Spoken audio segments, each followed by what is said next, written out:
Okay, is everybody ready? Mm-hmm.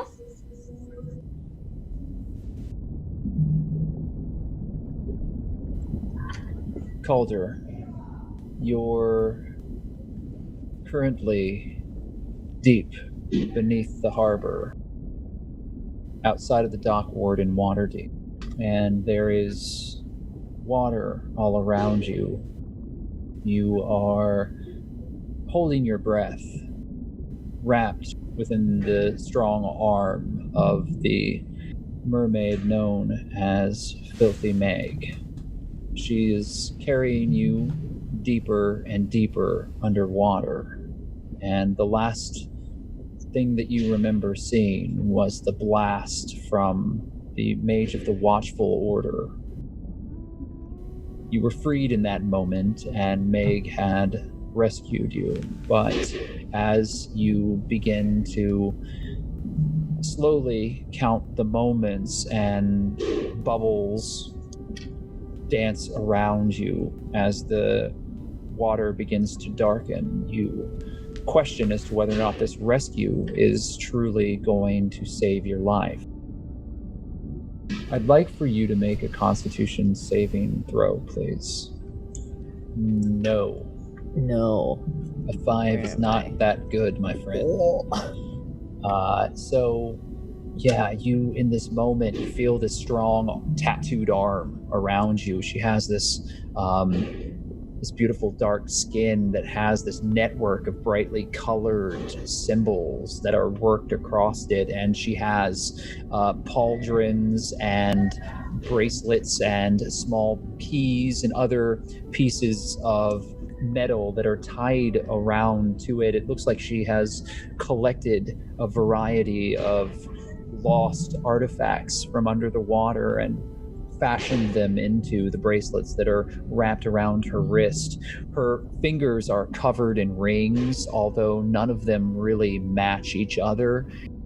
There's no organization to it, and it seems very much like Meg is the sort of person that finds beauty in a variety of different things, not being particular about where they came from or how they found themselves in her purview. She's swimming very quickly with a determined look upon her face, and your coat and all of your gear is very sodden and weighing you down, and it is as if you're being dragged downward deeper and deeper into the water. Although there is a great amount of kelp and seaweed that is here, forming almost a forest, there is also a great deal of refuse and trash that is floating within the harbor. And while goods and services have been brought from all around the world, it is hard to find any true origin to all of the wreckage around you. And in this moment, you inadvertently let go of your breath, and all of the air pushes itself out of your lungs, and a mass of bubbles swarm out from you. You've lost your breath. These wandering thoughts disappear along with it as you begin to reach the point where your body seizes from a lack of oxygen, but Meg's strong arm still is wrapped upon you. She stops, sensing your rigid form. You hear a voice in that moment, and you can see that she is speaking to you. But as all merfolk, as she does so, there is a very high-pitched, bubbly sound that issues around you. It feels muted and dulled, but you can still hear it, and you don't understand it. It isn't the common tongue. It's something different, some language that allows merfolk to speak with one another underneath the water. Very high-pitched siren sound as it works its way to you in your panic. You feel her hand upon your shoulder and her eyes very sternly regarding you. She reaches into a pouch and clasps a metal amulet that she then places over your head and speaks more words as she presses it to your chest. And in that moment, the amulet begins to glow. And you begin breathing.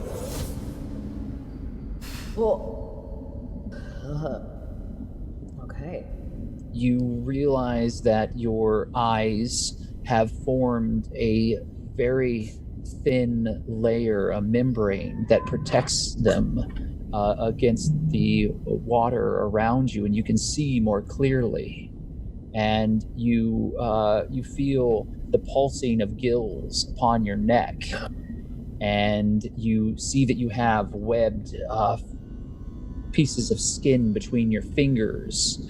And although you are still wearing boots, you feel as if something similar has happened to your feet. Al looks at his hands. Cool. You are able to tread water much more easily and swim here without being impeded. And finally, you realize that siren speak is something that you can understand. Look, I apologize. I didn't realize that you weren't able to hold your breath quite that far, love. Are you good on your own now?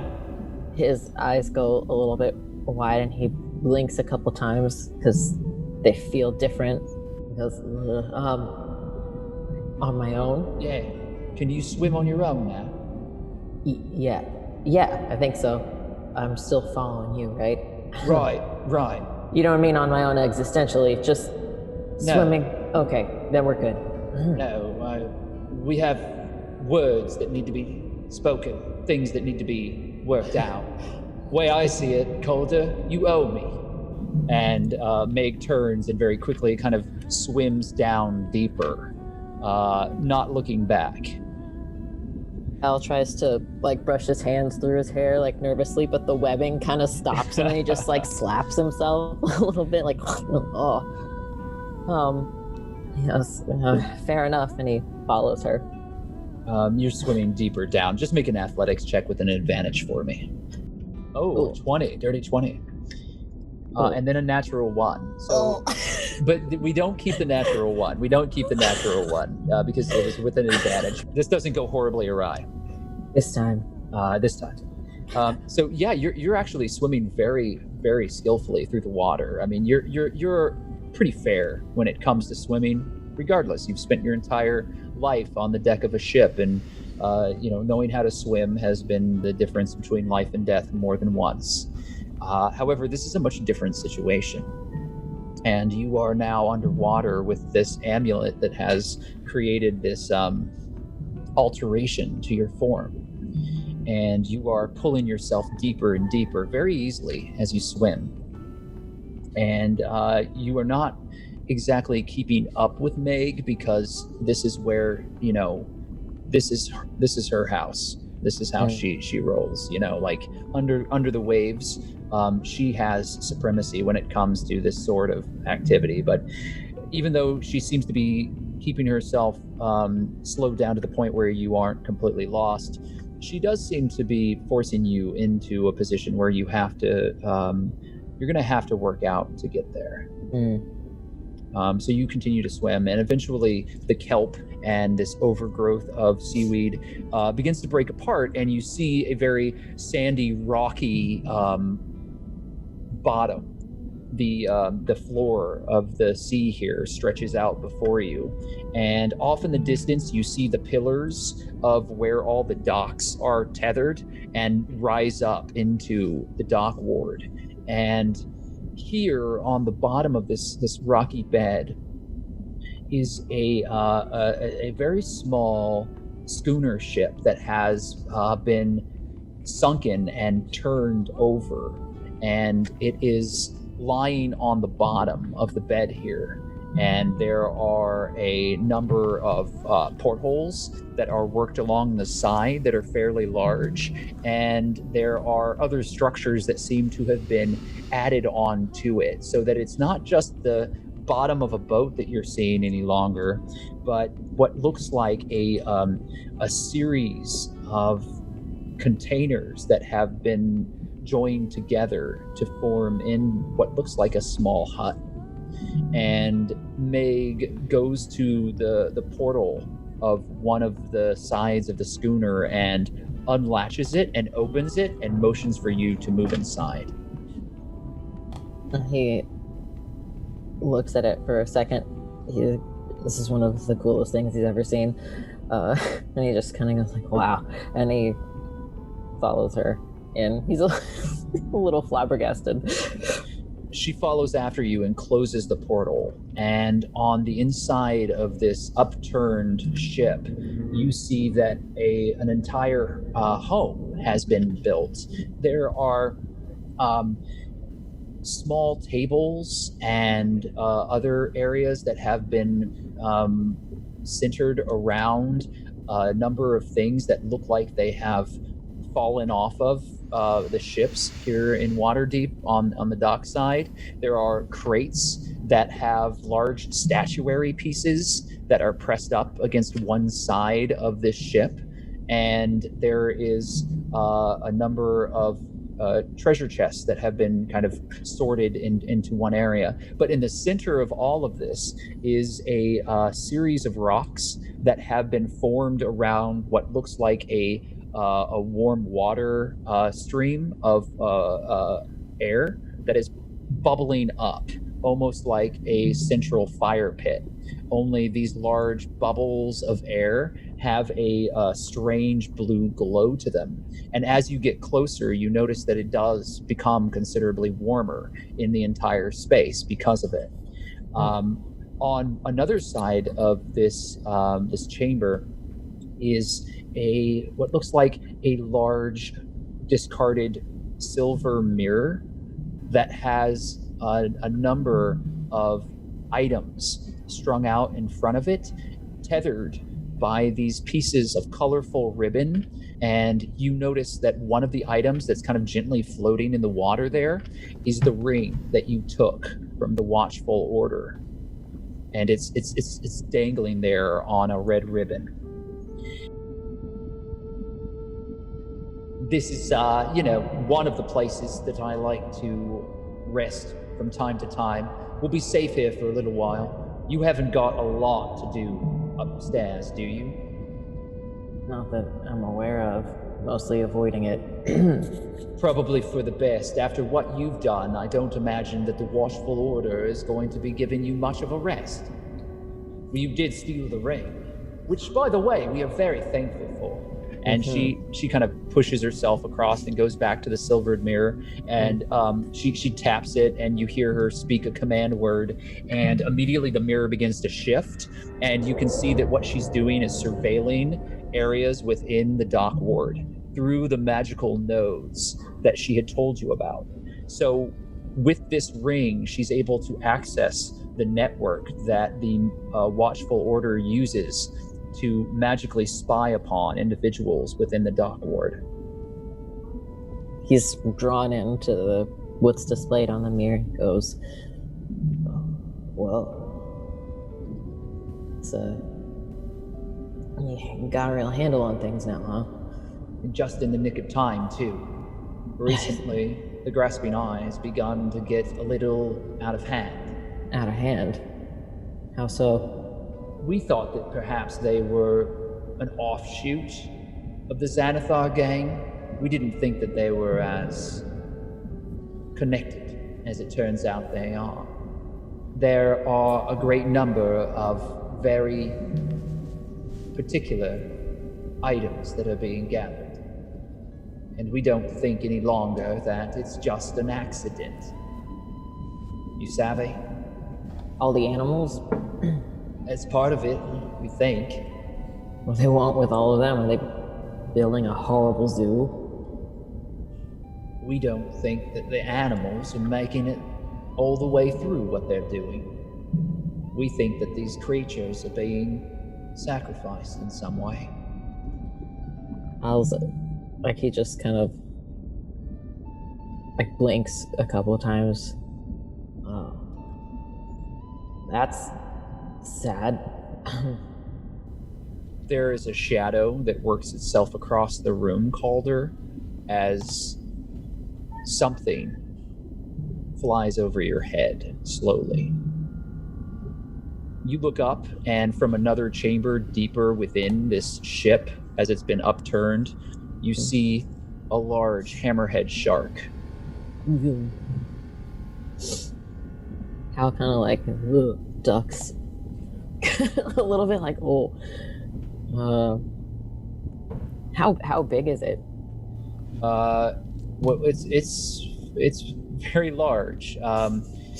It has an underbite, and so its jaw is offset, and it has a series of scars across one side.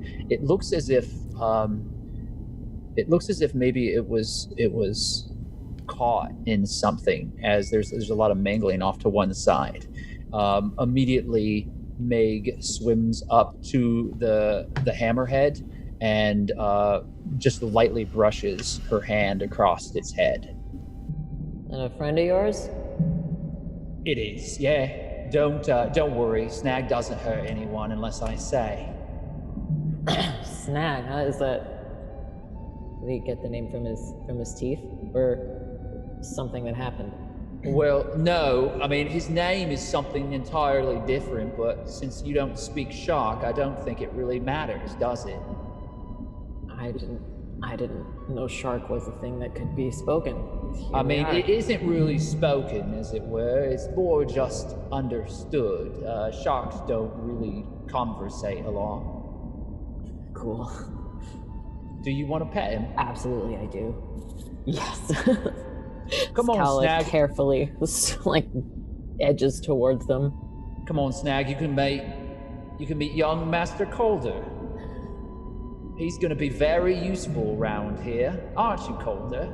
And the hammerhead just swims really close to you. Its head is easily as wide as your chest, and it's probably 8 feet in length.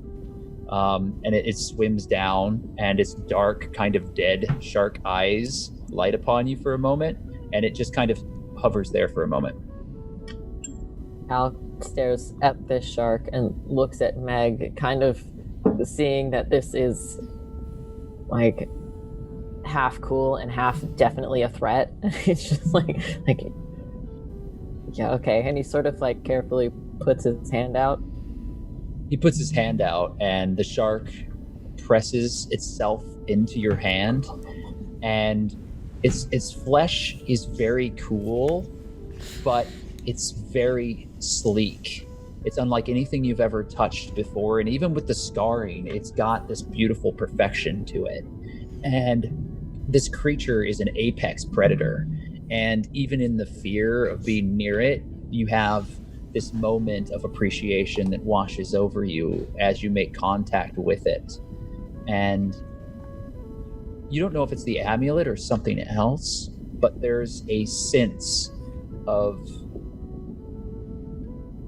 guardianship that you sense from Snag, and you realize that the shark is very protective of Meg and is asserting themselves in a way in this moment to just let you know that they are here, not in a disrespectful way, as you have been shown to be part of this pack, as it were, but they have asserted themselves very clearly. He's got his hand on this shark, and he just kind of looks at Meg and like nods at the shark a little bit, like, all right.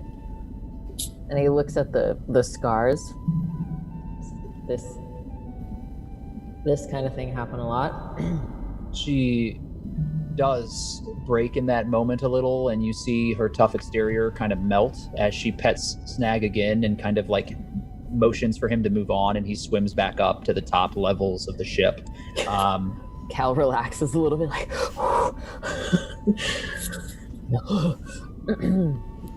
I found Snag caught inside of a barbed net that was left deeper out in the Sword Coast. Seems like a series of fishermen were looking to collect some trophies. It just so happens that the blood of a hammerhead shark is a pretty pricey component for certain magical spell users. Snag made it, however, there were 2 others that were swimming alongside Snag that didn't. Cal is still kind of staring after Snag, and he nods, solemn. He's thinking about, the things he has seen as a sailor from a different perspective there for a minute. I'll have whiskey and ale. He snaps back to the current level. How does that work down here? Carefully. And she swims across to a cabinet and opens it and pulls out a very old-looking bottle that's corked, and she turns it upside down, and then she uncorks it, and then she looks to you and pushes the bottle over towards your mouth. Squints. It's is this going to be like a keg stand situation? It works. I have my methods. I do enjoy a little relaxation down here. I don't do all my drinking above water. Try it. I guess he's just drinking upside down, I guess. Yeah, so you take the bottle, and it looks like you're just upending the bottle when you hold it, but when you do, when you press it against your lips, immediately, as soon as you think about taking a drink, you take that much of a drink, and the physics of it works perfectly to pull it into your mouth without you having to do anything special. It's almost as if you just tipped it. Now then, I figure you haven't got all day, I haven't got all day, so we should perhaps get to the point.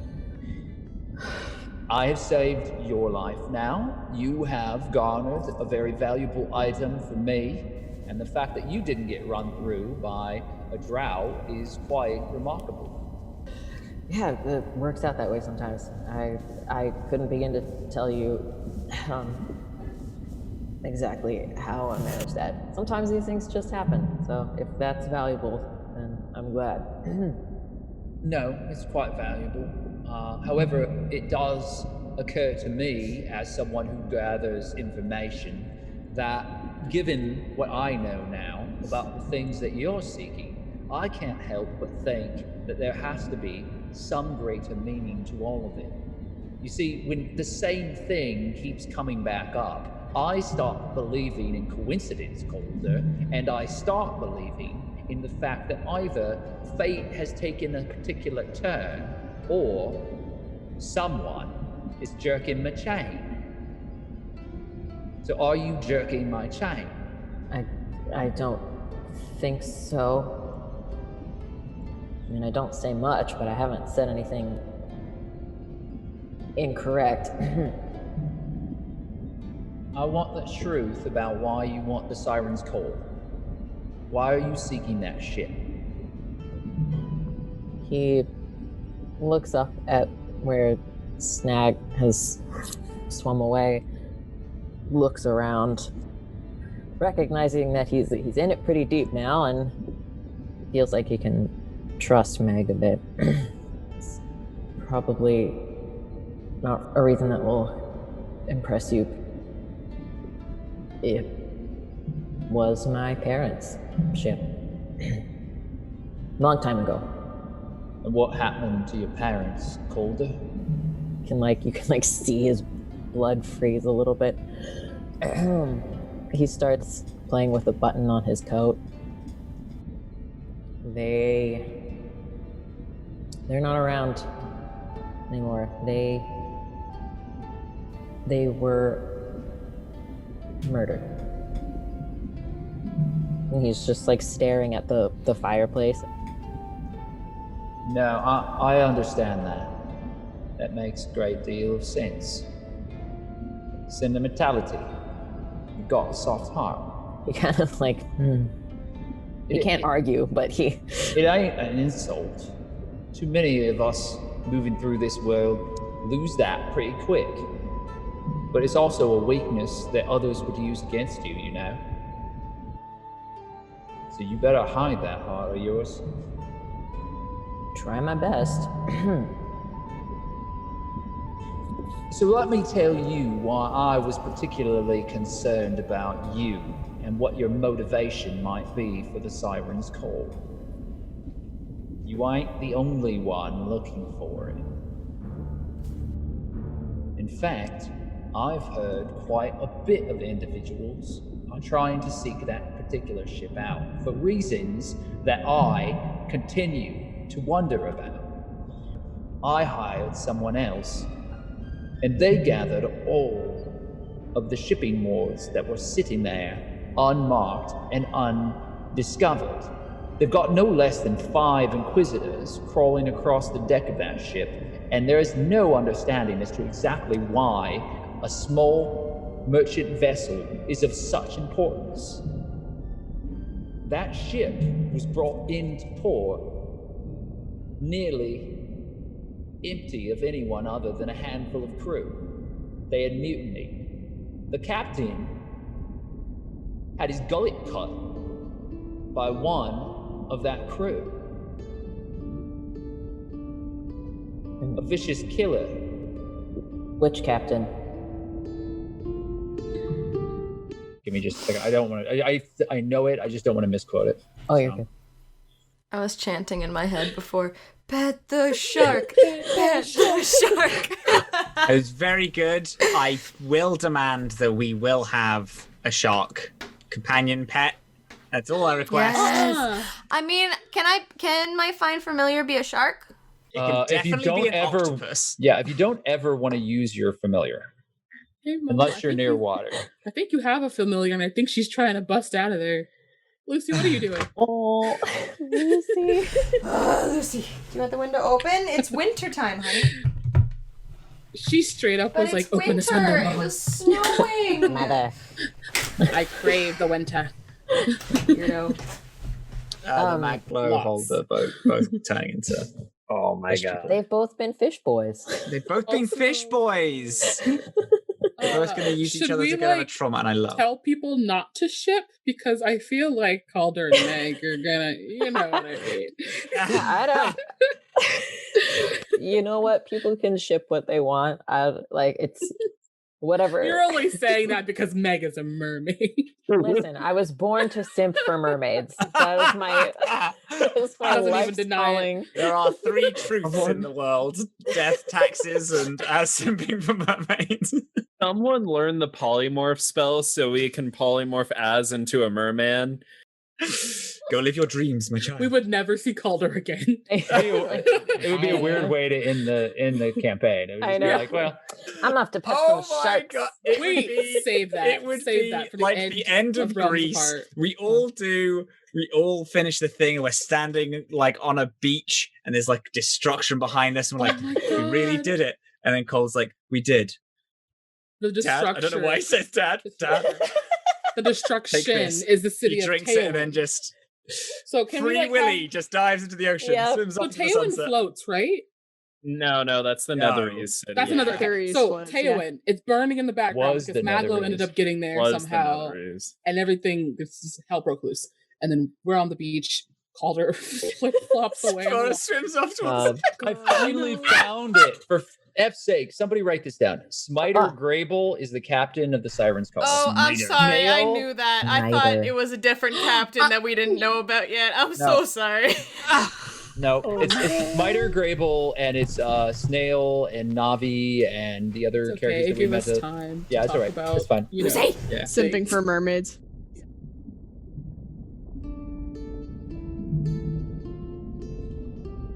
Well, there have been a number of them, but the one that was mutinied upon and then killed by an assassin was named Smiter Grable. The first mate was an individual known as Snail. Now, Snail made it off the Siren's Call with his neck still intact. However, the crew was really close-lipped about who died and who lived. There was a priest of Lathander that had thrown themselves off the deck of the ship. And speak around the individuals that would talk, at least my contacts, was that something supernatural was happening. And that the captain was meddling in the business that he was supposed to be delivering. Why? I had no idea about any of this. Nor would you, but here's the thing, Calder. Currently, this ship seems to be in the very center of it. And while you are seeking the Siren's coal out of a deep and loyal understanding of your past, it seems that others are seeking it because of what it carried. What would they hope to get out of it now? Why does the ship matter to them? That's what I want to know.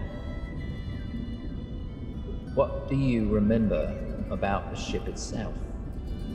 Particularly the captain's quarters. And if what you say is true, you should know this. Right. Place where perhaps a privateer could stash a number of illicit goods. His face darkens. I know the spot. He takes the upside down drink again. Do you think there's something wrong with the ship? Did they do something to it? The city took the ship and it's in dry dock. And from what I understand, within a fortnight they're gonna have it stripped down, torn down to the lumber, seeking out anything that it might hide. Like, they can't do that. That's not gonna happen. I want to help you. A lot of this, Calder, is going to depend on you, what you choose to do. It's like trying to steady his breathing. Like, okay. We'll see what my luck has to say about it, but I have the ability. Let's let everything lay low. For at least a little while, it seems like we're going to have to stay out of sight. My topside contacts are going to take care of the body of that watchful order mage. So, my young friend, I find that the best way to pass time is with good conversation and a couple of bottles. Make yourself at home. We've got quite a ways ahead of us. He looks at the bottles again, and he looks back at her. But how long do you think it'll take? This ship doesn't have a lot of time. Well, hopefully it happens before your amulet runs out of magic. He blinks and looks down like, it can do that? I'm afraid it can, but as it stands, we've got ourselves at least 3 cycles before it goes bad for you. At least the last time I used it. It has been a while, I won't lie to you. His eyes widen, it kind of like sinks a little bit. Like, alright, that's cool. It's not like a sailor's worst fear is to drown at sea or anything. This is great. I'll drink to that. The two of you spend some time safely hidden from the eyes of the dock ward and those who would seek you out.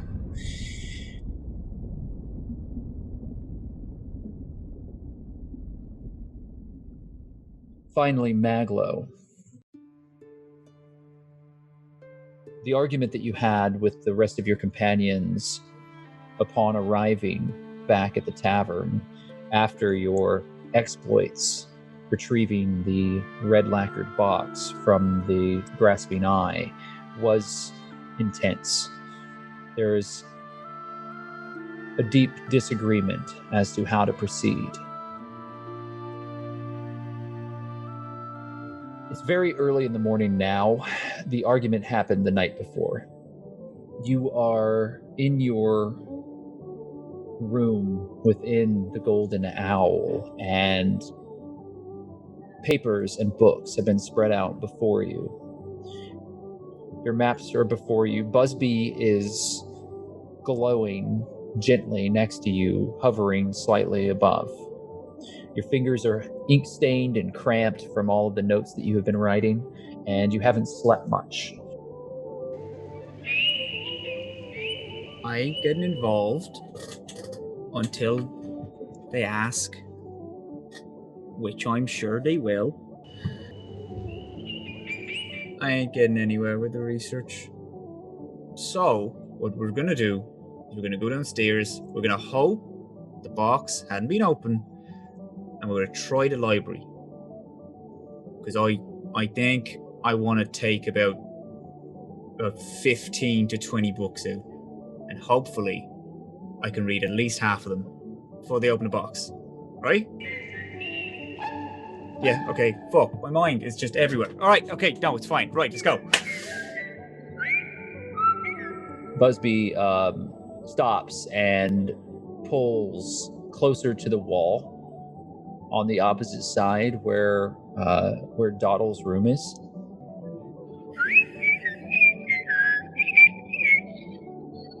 Do you think they've already done it?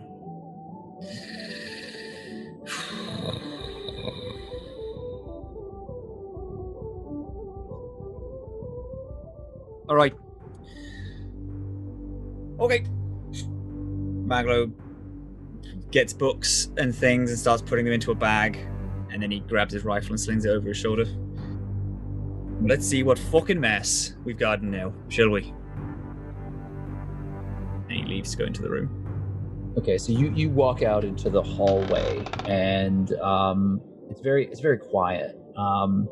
You see across the way the young broom boy sweeping in the corner, and he glares at you as soon as you step out from your door. Maglo has a look as if he's going to be a snarky dick to him, and then... Sorry about the other day. I was very on edge. I'm very sorry that you are a loudmouth blowhard and don't know how to make any friends. I hope you die alone. And he continues to sweep the hallway. I deserve that, I guess. Okay, sure thing. Did you do it? Do what? Did you get what he was looking for? Mr. Fiddle Scratch. Aye. Huh. Keep sweeping. Why? You gonna try and stab me in the back for it? No. I'm not gonna stab you in the back. It's a joke, I'm pretty sure. I'm pretty sure you wouldn't. I don't want to hurt you. I just don't like you. That is kind of my relationship with basically everyone. So I can tell. Maybe if you spent less time trying to protect yourself from things that haven't happened yet, you might actually take a chance and learn something about someone. Well, last time I did that, a fuckload of people died.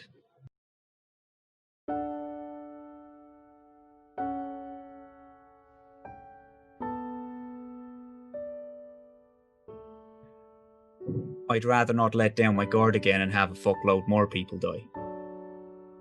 Look, old man, I've seen 8 summers, and I'm not half as stupid as you are.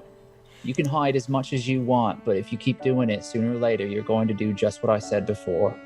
Die alone, with no friends. Alright. Maglo needs to hire this child as his life coach.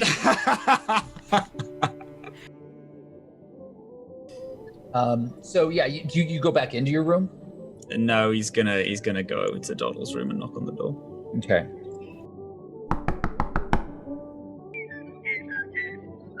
See? I'm trying. Hawke, you hear the knock. You got this? No. What Doddle? about my? You're muted. What? No. What about my behavior makes you think that I got this? Hey. You are a tiny princess filled with a lot of magic. You can do a lot more than you give yourself credit for. We can get through this, okay? What is it? Who is it? Oh my god. Maglo, you hear, yeah.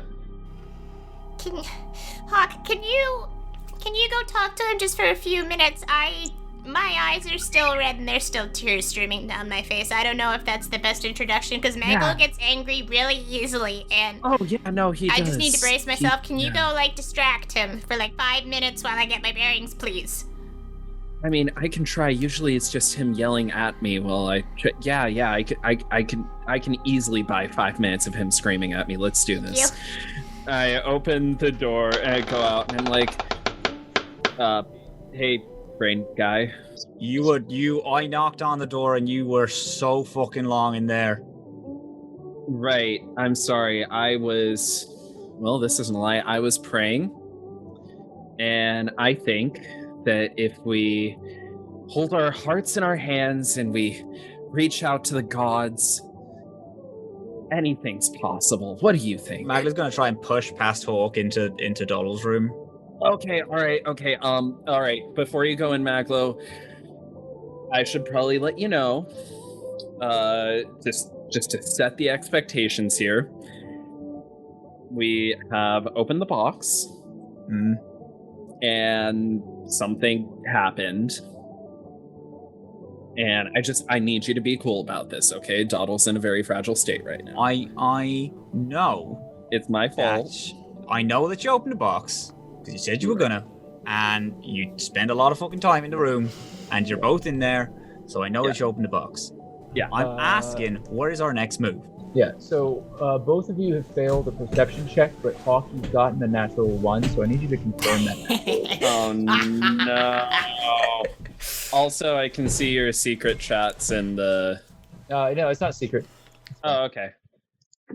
In fact, it's actually on the screen. All of the individuals watching it are also going to see it. I just thought it'd be more fun narratively if it was happening behind the door. I love that. I love that. Okay, so go ahead, please, Hawke, and you got an 8. I did. So I got an 8. Confirm a natural 1. So the two of you are arguing at the door, and Busby is freaking the hell out. No, right. I know it's stupid, but Buzz, it's fine. Ignore Buzz. He's fine. He's just angry at you. Right. We need to know what we're doing, right? And honestly, I think we need to. I hate to say this because I don't trust him, but I think. Calm down. I think we. I'm sorry. 1 second. Buzz, what the fuck is wrong with you? You ask that, and there's a small little pinpoint of light that passes over Hawke's shoulder into the room beyond. The box was warded, and we're probably being tracked. No, that's fine. That's It's okay. Fine. It's who's fine. being tracked? Are probably you being Doddle and I. Definitely me. Okay. Probably Doddle as well.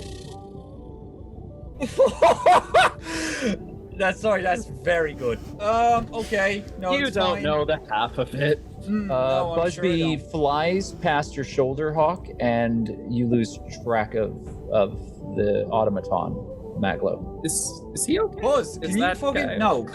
Let's go in the room. Just be calm to Doddle, okay? She's in a very fragile state right now. All right, and I open the door. Okay, Doddle, so Maglo's here. Right, so we're here to fix your fuck-ups. Both of you walk into a room that is devoid of anything other than Harold the chicken, who is pecking at this enormous, glowing, magical orb of water with a goldfish inside. I forgot to mention there's a goldfish in the box. Where's Doddle? Buzz, I'm gonna need you to get the fuck out the window and try and Busby find is Doddle not anyway. here. Oh, good. All right, good.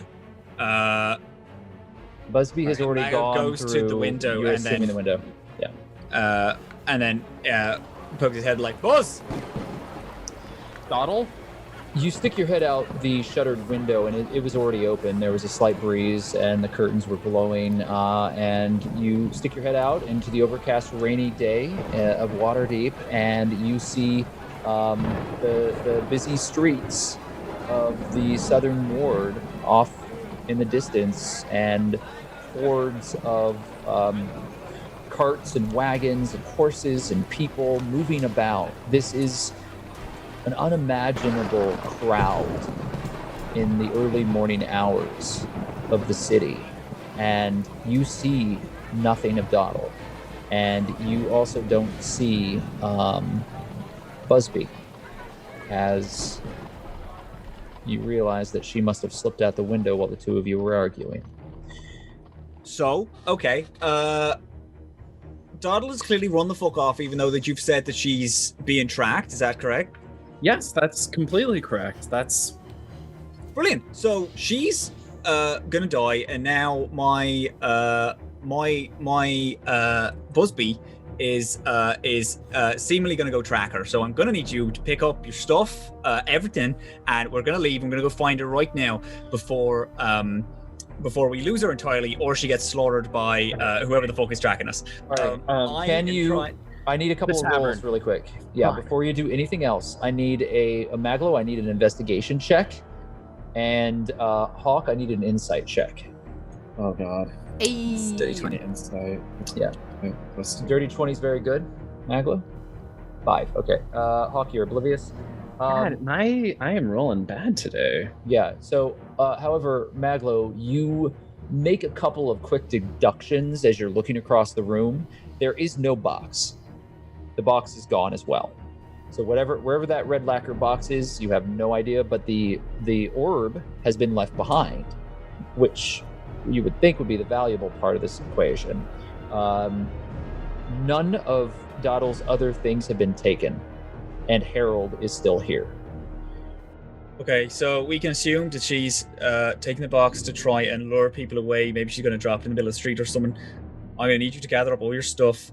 We're going to leave here and lock the room so people can't get in. We're going to ask for the people downstairs to get on guard. I swear to God, I'm really trying to be calm right now, but I am going to explode to a level that I feel like I haven't before. I'm going to go in and grab my guns and my other shit, everything. Actually, I'm going to grab all of my crap and we're going to go searching for Doddle to make sure that she's not going to get slaughtered. Is that clear? I'm wearing everything I own right now, so I'm good to go when you are. We need to warn everybody in the tavern. Fuck, we need to get that. Yeah, no, Hawke. I really need to know. When I told you to not do it, I was really quite serious, because there's a lot of people who are supremely fucked right now. Next time I ask you to do something, I'm really going to need you to at least consider it. I don't know where Saray is. Hopefully she can catch us up halfway. I'm going to write her just a tiny note saying that we're after Doddle. I need like 5 minutes. Meet me downstairs. Like, just get your shit. Yeah, I have my shit in his room, and is very much like chucking books into bags and visibly shaking with like Maglo. What do you want? Give me some gold or something. I need to give it to the kid. Tell him to get out of here and hide and wait until something. I don't fucking know. Okay, all right.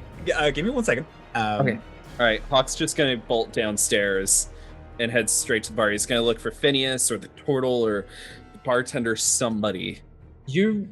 Okay. Maglo, you're in your room, gathering books and papers, throwing stuff into bags.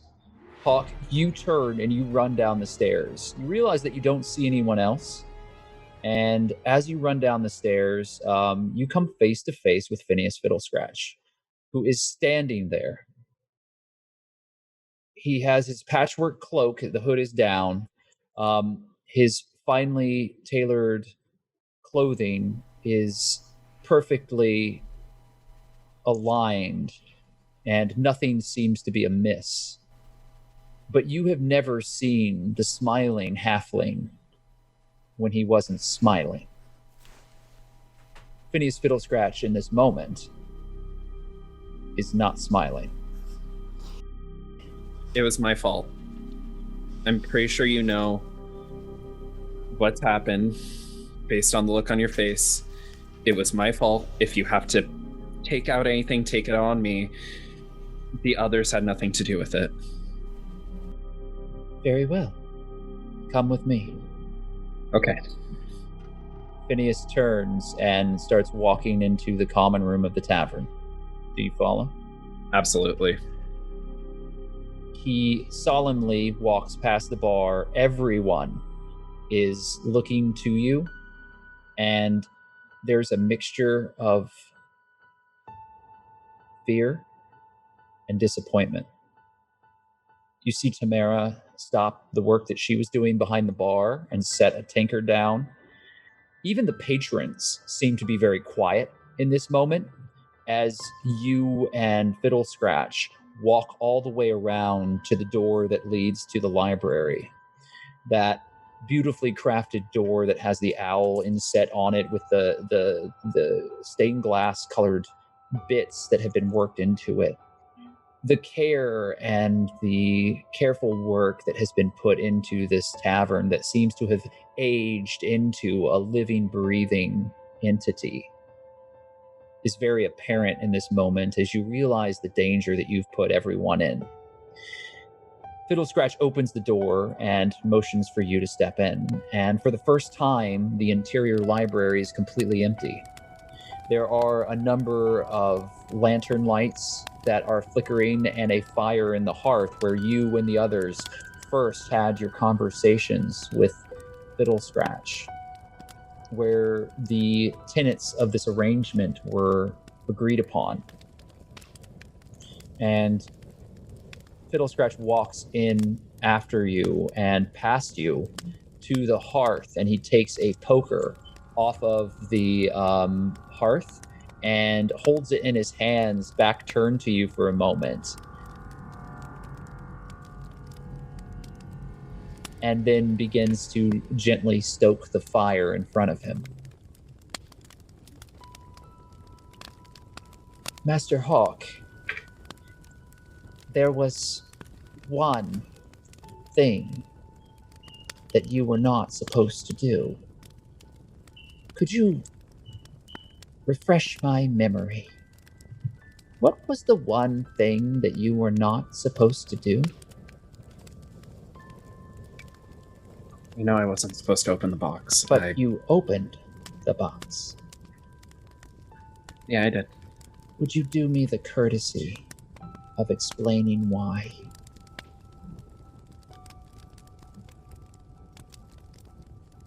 I was afraid that whoever was inside was going to hurt people.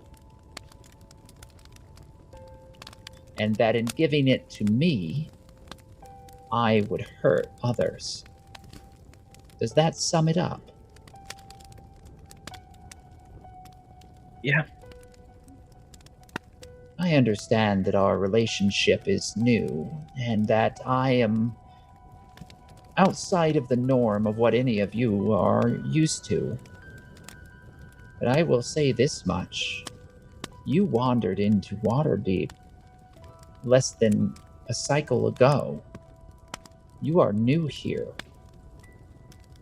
And when I found you, you were all on the brink of disaster. I lent you aid. I housed you. I fed you. And I did everything that I could to prove to you that my intentions were for the best of all involved.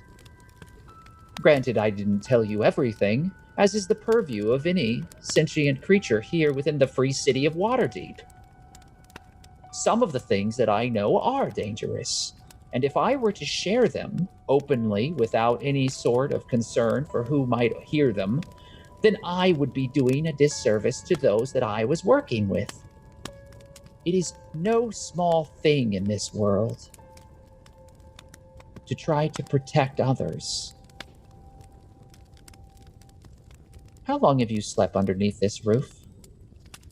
Honestly, lost track of the days. Long enough to know that we don't intend to slit your throat in the night. And if you don't trust me, what is it about Tamara, or Orwell, or any of the others that makes you feel that the Golden Owl is harboring some sort of insidious plot to take over Waterdeep? When I offered to free you and the others, that was sincere. But now, you and Doddle have made a choice. And now I can do nothing to remove you from this mess.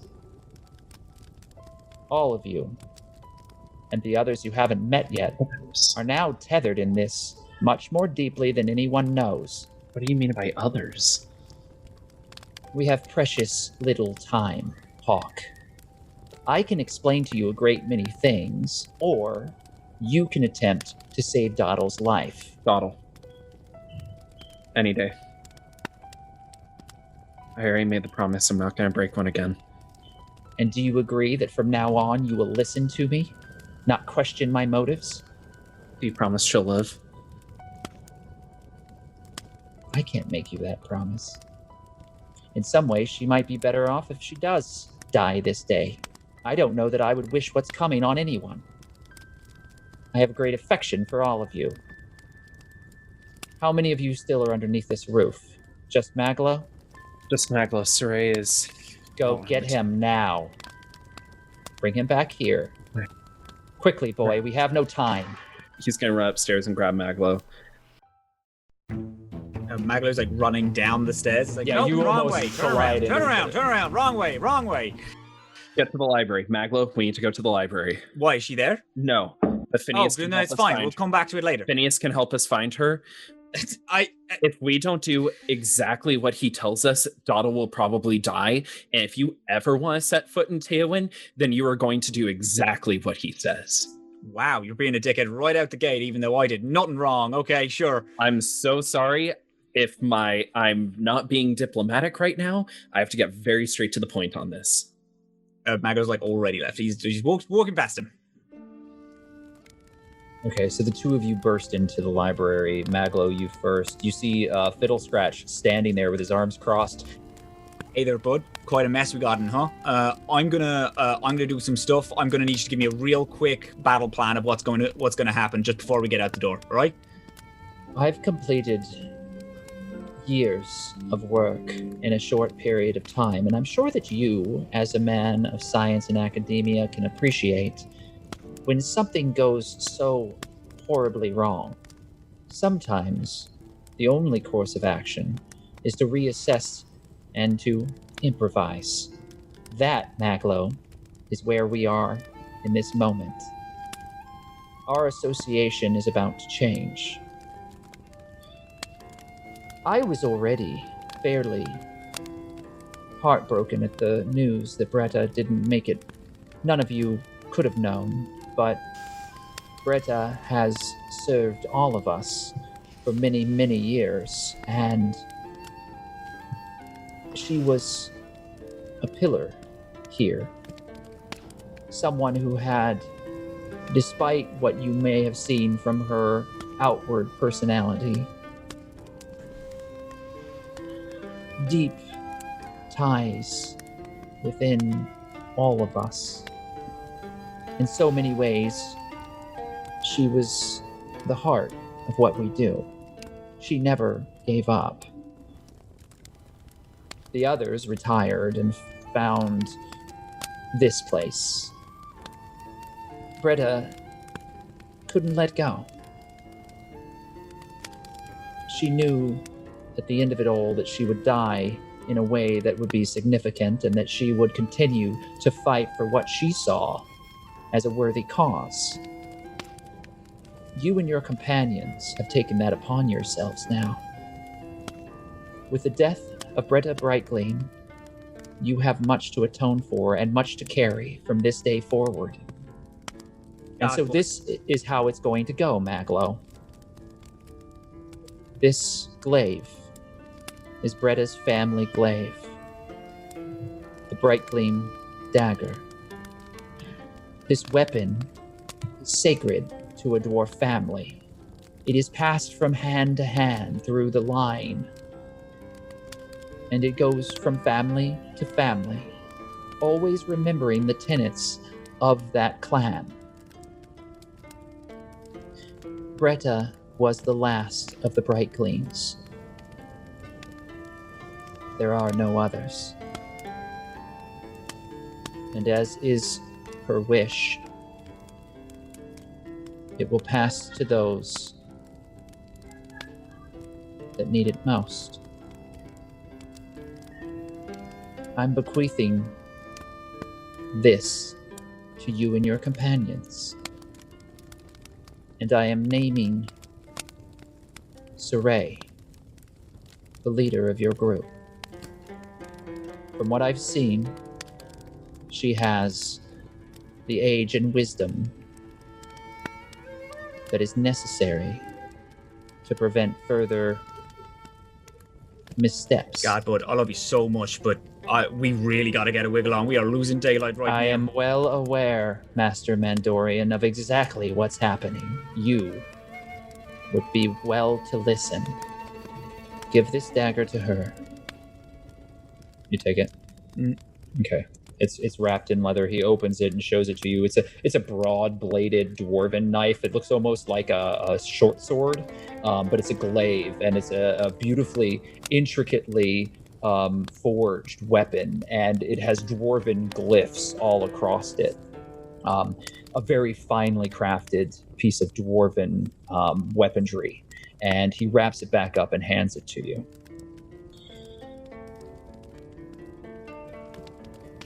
The Grasping Eye is a offshoot of a much larger group known as the Xanathars.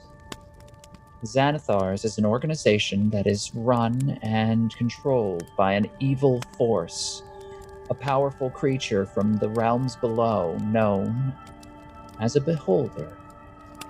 The Xanathar is a bloodthirsty killer who manipulates individuals within the city.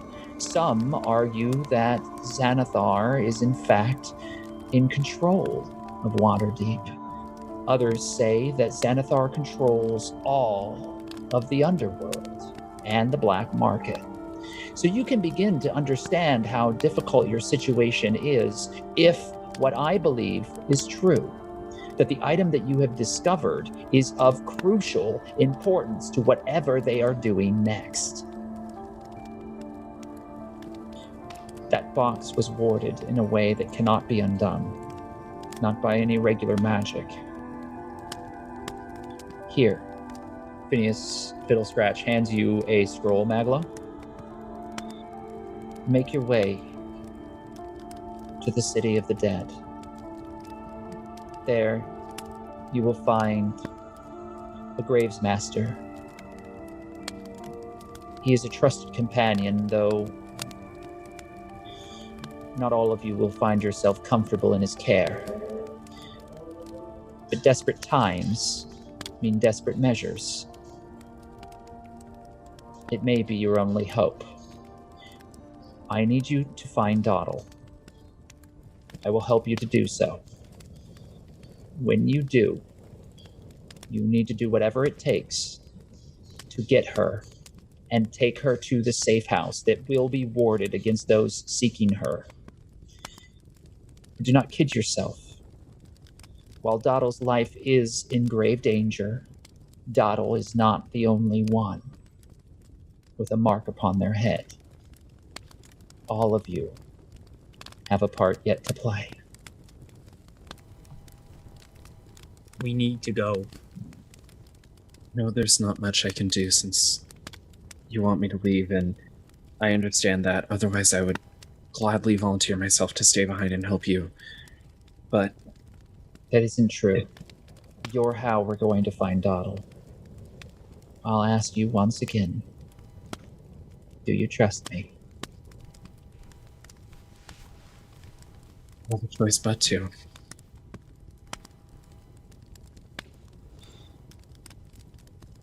Lean closer, please, Master Hawke.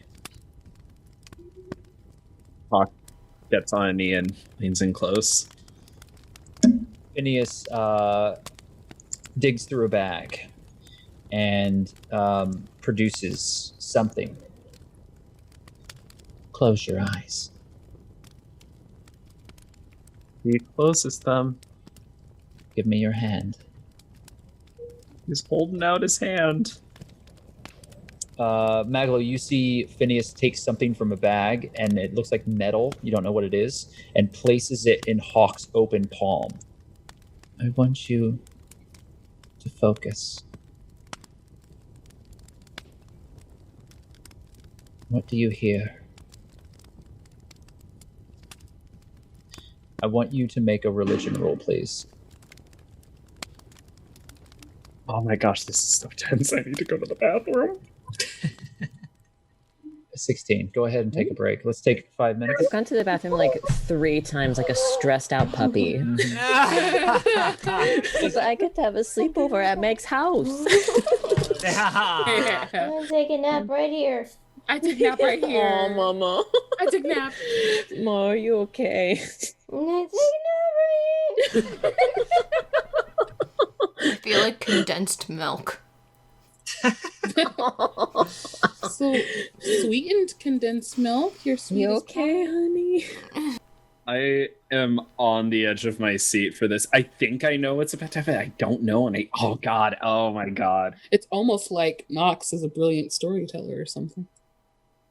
I know what's happening, and it's like we already know what happens, and we're still anxious about it. Yeah, I'm curious on how you guys are gonna like get the tragedy to like go through right now, because I'm like, there's so much secondhand guilt. It's okay. Momo didn't do it. It was Doddle. I mean, Momo completely did do it, because at the time I didn't listen to anything for a second time around, so I had no idea what the fuck was happening, so I was like, they track box. Me take box.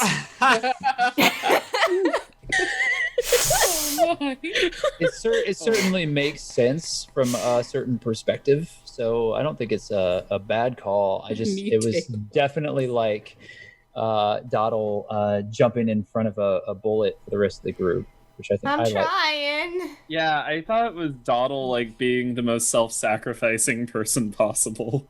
Aww. She trying. She did not very smart about it. There's a Twitter I just found, which is called Shrek Strife, and they just edit Cloud out of Final Fantasy VII Remake and put Shrek in it, and it's very good so far. All right, so let's jump back in here, please. A disc of metal is pressed within your hand and into your open palm, Hawke, and the cool touch of the metal is the first thing that you sense about this moment as Fiddle Scratch stands before you. And then, almost immediately, it's as if you are plunged into a deep, dark, cool pond of water. The crackle of the fire, the warmth of the hearth, the sounds and smells of the tavern, Maglo's breathing, all of it disappears for a moment. And it is as if you are floating in a void. And then you hear the distant sounds of ravens.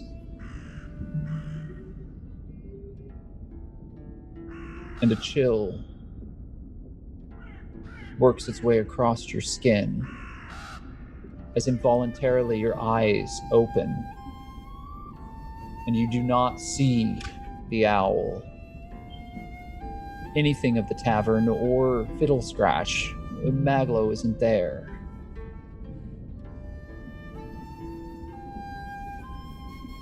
You're standing in an echo of the place that you once stood. It looks like ash and ruin, the burnt remains of the tavern that you stood in. Across the way, you see other buildings that have rotted and been destroyed by time. And there is a wind that blows through this place that pushes motes of dust into the air, creating a cloud that hangs heavy like a fog in this wasteland. You see all about you the mirror image of the streets of the southern ward of Waterdeep. But it is a dark and twisted mirror image with the skeletal remains of the buildings that you now recognize. You stumble forward involuntarily again, and you find that your boot has landed upon the broken, burnt tavern sign. That the image of the Golden Owl is under your foot. And above your head, a murder of raven circle as a singular moon burns brightly like a silver orb, looking down upon you. Or is this my fault? I didn't mean to. Your vision flickers for a moment, and you see running through the street, alone, the only other figure here other than yourself, a ghostly elven girl, wearing gossamer gowns as she runs barefoot through the shattered remains of the street ahead of you. She doesn't look back, and you cannot see her face. But in your heart, you know that you must follow her. I'd book it after her. I have a feeling this is Doddle.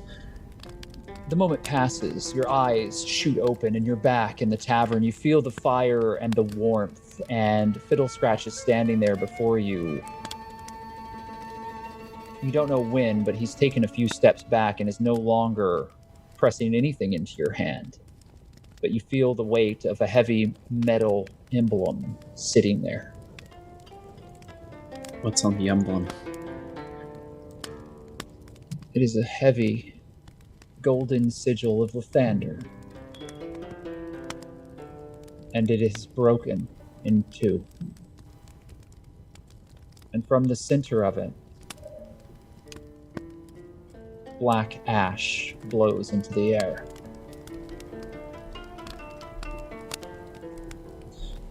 Maglo, all you saw was Hawke's eyes closed for a moment. There was a faint glow from his palm and the cracking of metal as this emblem broke. You think you know where to go, Hawke. You think you know where to go. And as you resolve yourself, every once in a while, you find yourself back there, staring at that empty road, with that ghostly elven child running away from you. I wish you both well. You must be quick. Go. Right, you know the way? Yeah. Okay, grand, let's go. As I head out, I just kind of stop at the door for a moment, and I turn back to Phil Scratch. I don't know where you got that, but if you have that, then you know who it belonged to. You don't have time. Go. I know, but I pull out from my pouch a locket, and I toss it to him. It's this small beaten brass locket with also the symbol of Lathander on it. And if he opened it up, it would have a picture of two young blonde children, one male, one female. Hawke tosses it to him. If you're in dire straits, present that to the temple. They might be able to help you, but we both know I can't. And I'm sorry. One day I will make amends to you. You're running out of time. I know. Hawke leaves without another word.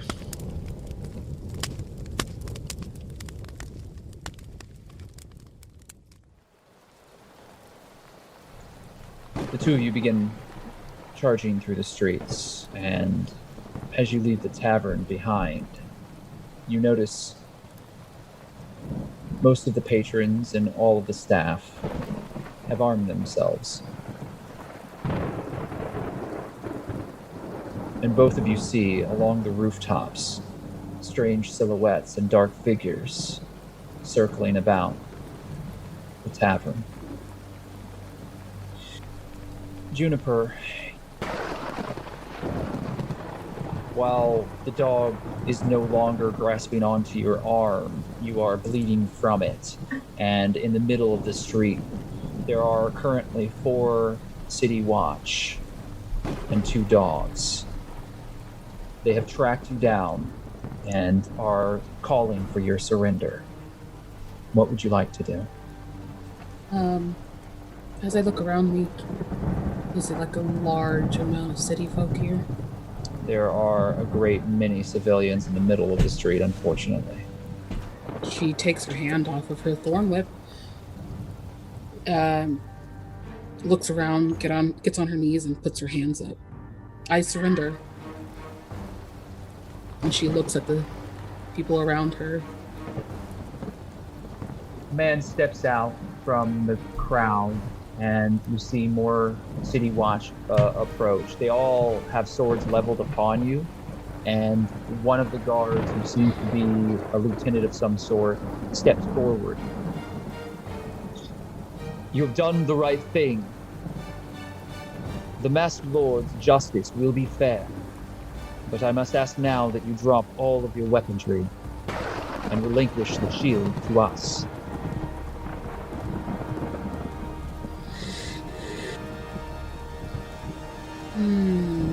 She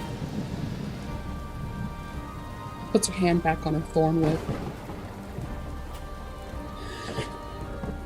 She's about to raise it. But then she looks again at everyone around and realizes that she might hurt. So she flings it away from her. She takes off her shield and she just...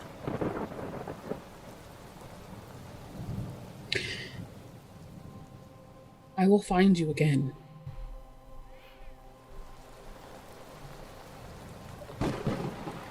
And she kisses it on the nose, and places it on the ground. As you place that sacred artifact back into the muddy earth in front of you, speaking your vow, it rings out. It echoes in your mind. And the face is resolute on that shield. The ancient, wizened face of your god, etched deeply into the natural growth of the bark that the shield has been built from. The face is resolute, but beneath it all, there is a deep and lasting love in its eyes as you regard it and it regards you. You know that even in this defeat, you have succeeded. And that even for just a moment, you have touched upon the grace of your God. You have found that which you have traveled countless miles, leagues to find. You have left your forest home and entered into an alien world of brick and mortar, steel and humanity stacked upon itself.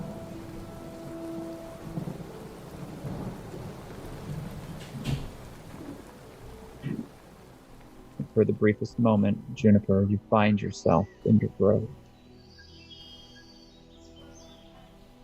Instead of in the raining streets of Waterdeep. As more Griffin riders arrive.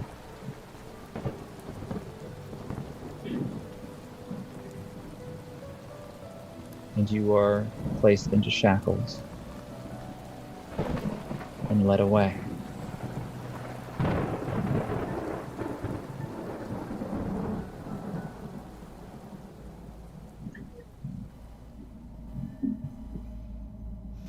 Elerie, I need you to roll for initiative. That is a dirty 20, but it doesn't beat a natural 20. Ah. Well, you rolled a natural 20, so that means that you get to roll again, right? It was not confirmed, so you are in luck in that sense. But thank you for keeping me honest and reminded of the benefits that I might have walked over otherwise. I will give you an inspiration. What does an inspiration do? You can use it on a dice roll to add a d8 to improve that roll. Oh, excellent. I feel like I'm gonna need it. Be sure to use it because it doesn't do you any good if I give you another one. You can only ever have one. Okay. This figure leans heavily into their gauntleted fist as they punch you across the jaw. And you take 2 points of damage. I've still got the sword in them. And I guess, like, I think I just want to throw them one too, like with my other fist if possible. All right. Go ahead and roll to do an unarmed strike then, please. Unarmed strike. Yes, you are going to miss. So, it was a hard move anyway. I will say that you do connect, that you hold on to the hilt of the sword and you throw yourself forward, and your punch lands, but it hits the helmet, and you end up hurting your hand more than the individual that you were striking. There's a ring of metal, and you realize that was a poor choice of placement for that punch. So as the two of you are struggling, the armored individual in front of you attempts to break away and pull the sword out from their chest, trying to free themselves of the wound that you've inflicted. Can you make a athletics check, please, as we are contesting each other in a grapple? You fail. So immediately you feel yourself kicked backwards and you fall into the torch.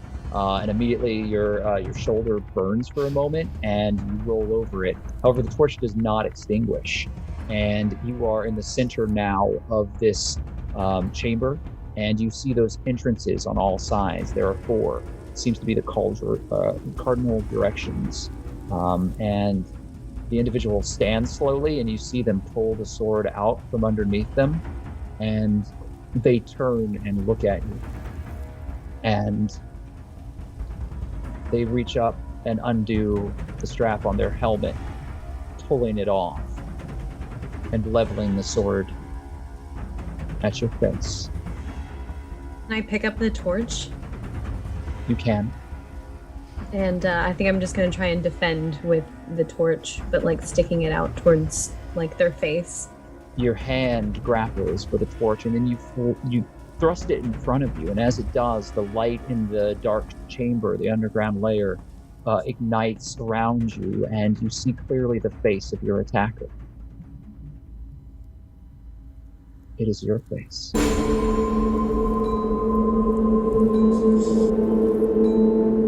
Does Elerie recognize that? Or has she seen this before? This doesn't make sense. It is you, but not you. Well, she's clearly lost it in her mind, and she's just gonna yell, like, what do you want? What do you want? And perhaps even in Elven, Mankoy na liel Simone. Why are you here? Figure stops, and you realize that whatever they've been speaking is a much older form of Elven. It is something that doesn't make sense to you, but there are indications that it is related. And the other figure, the other you, now seems, when you speak in a modern Elven tongue, they seem to notice some similarity to the speech.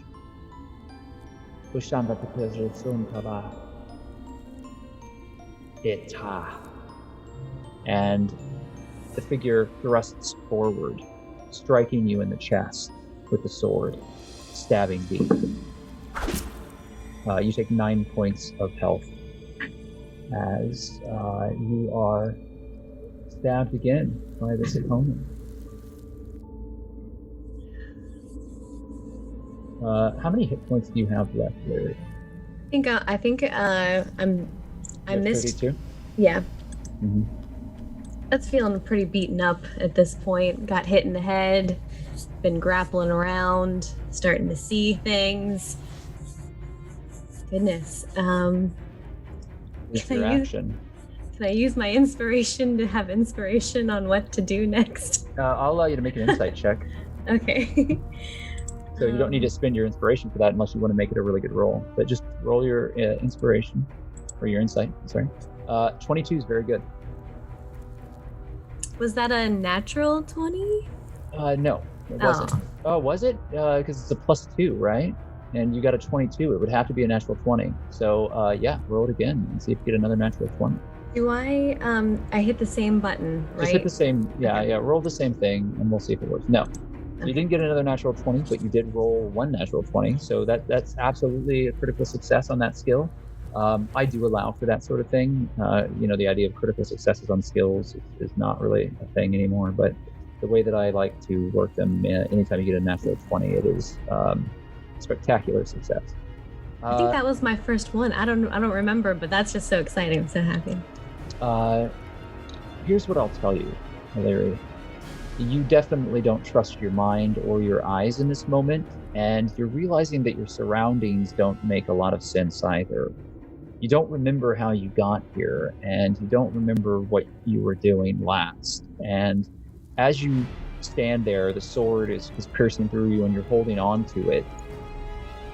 The figure disappears, and you're alone, but the sword is still very much in your side. And you're walking forward through tunnels. But they're not just tunnels, they're crypts.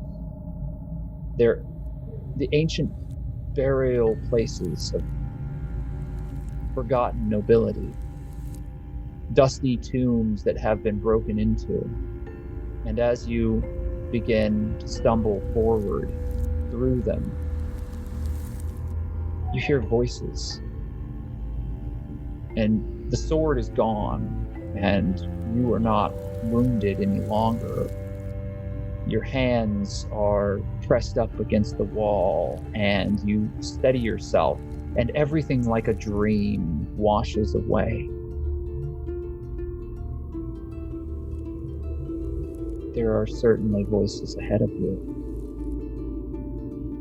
And something has drawn you here, but you don't quite understand what. And then you begin, again like a dream, to remember where you came from. The circle of the dead. That strange, gaunt figure, the hauntingly beautiful woman that guided you through that strange, empty void, only to be greeted then by a hideously deformed abomination.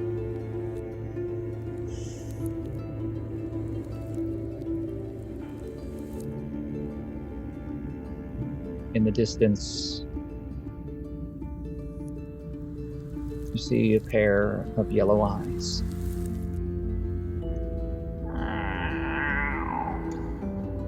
A cat? As a tattered, dead black cat walks out of the darkness and sits in front of you, its tail whipping back and forth.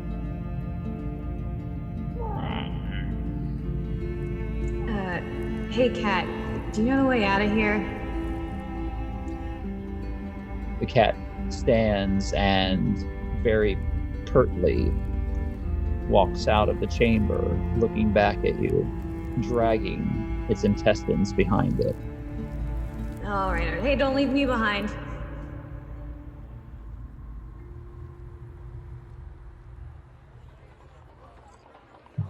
Saray, tucked away in the middle of some fairly drab tents and small huts, is a brightly colored tent, and it is a light with bright colors, and it seems to have a rainbow hue of internal light radiating from inside of it. How in the world could I have missed this place? You hadn't even been on the street. The Court of the Stars is very complex. You also rolled horribly. I know. Repeatedly. So you do see in front of it a sign, and it looks like there is a sturdy wood and stone structure attached to the front end of this tent, and there are large crates in the front, and you see this large individual, hulking, muscular form, as he's moving crates very easily off of a cart and down in front of the tent itself. The sign that is hanging there is a bright pink gem shape. It looks like a diamond, and it is hung with a bright, brilliant purple background on a wooden shingle, and it hangs above the sign.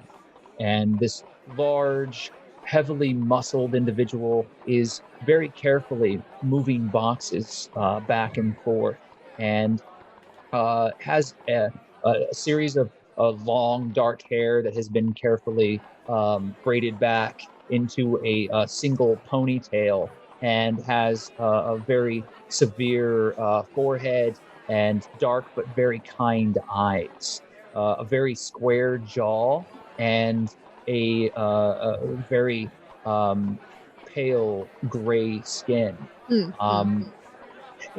Also, tattoos and markings have been very beautifully etched across his entire body, and he has a pair of very finely made breeches and well-made boots on, and is wearing a very simple vest and working diligently as he is clearing things out. Clearly, this individual is has orcish blood, but is much larger than many of the individuals that you've seen in Waterdeep. You suspect that he may have Goliath blood or be a giant kin of some sort. Okay. Well, I'm gonna pull up my cart because I presume I've seen this. I wave to the creature that showed me the way, and as like a thank you, and then I pull up my cart in front of the building, and get off the cart and get my box off the cart. I sell lanterns and other devices if you are ever in need. I'm not too far from here. No, this is very nice. Thank you. And then I turn and I like kind of brush him off. I will leave now. And the furball kind of dejectedly rides off, not having made a friend or a sale. Sorry, bud. And you turn, and yeah, it's clear that the storefront that you found yourself in front of is Glitter Sparks Gems. Cool. So yeah, I'm gonna get the box off the back of the cart and just walk up to the building and enter the building. Yeah, you get the box. It's very large, very heavy, as we've already established. You are able to carry it yourself, but it's very slow. Okay. As you do so and you start walking closer, the large individual stops their work and turns to you, and then points to the shop and gives you a quizzical look. Yeah. I'm here to sell stuff to Rosie.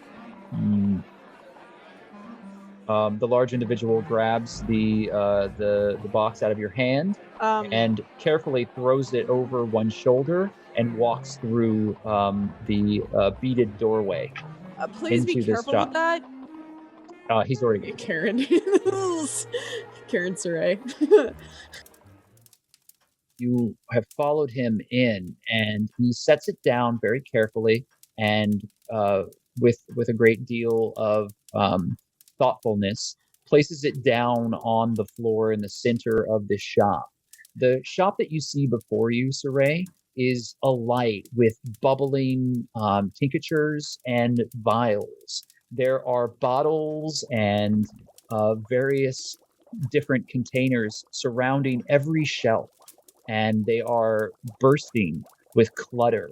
However, all of the little liquids and glass create a very ethereal and almost otherworldly-like environment.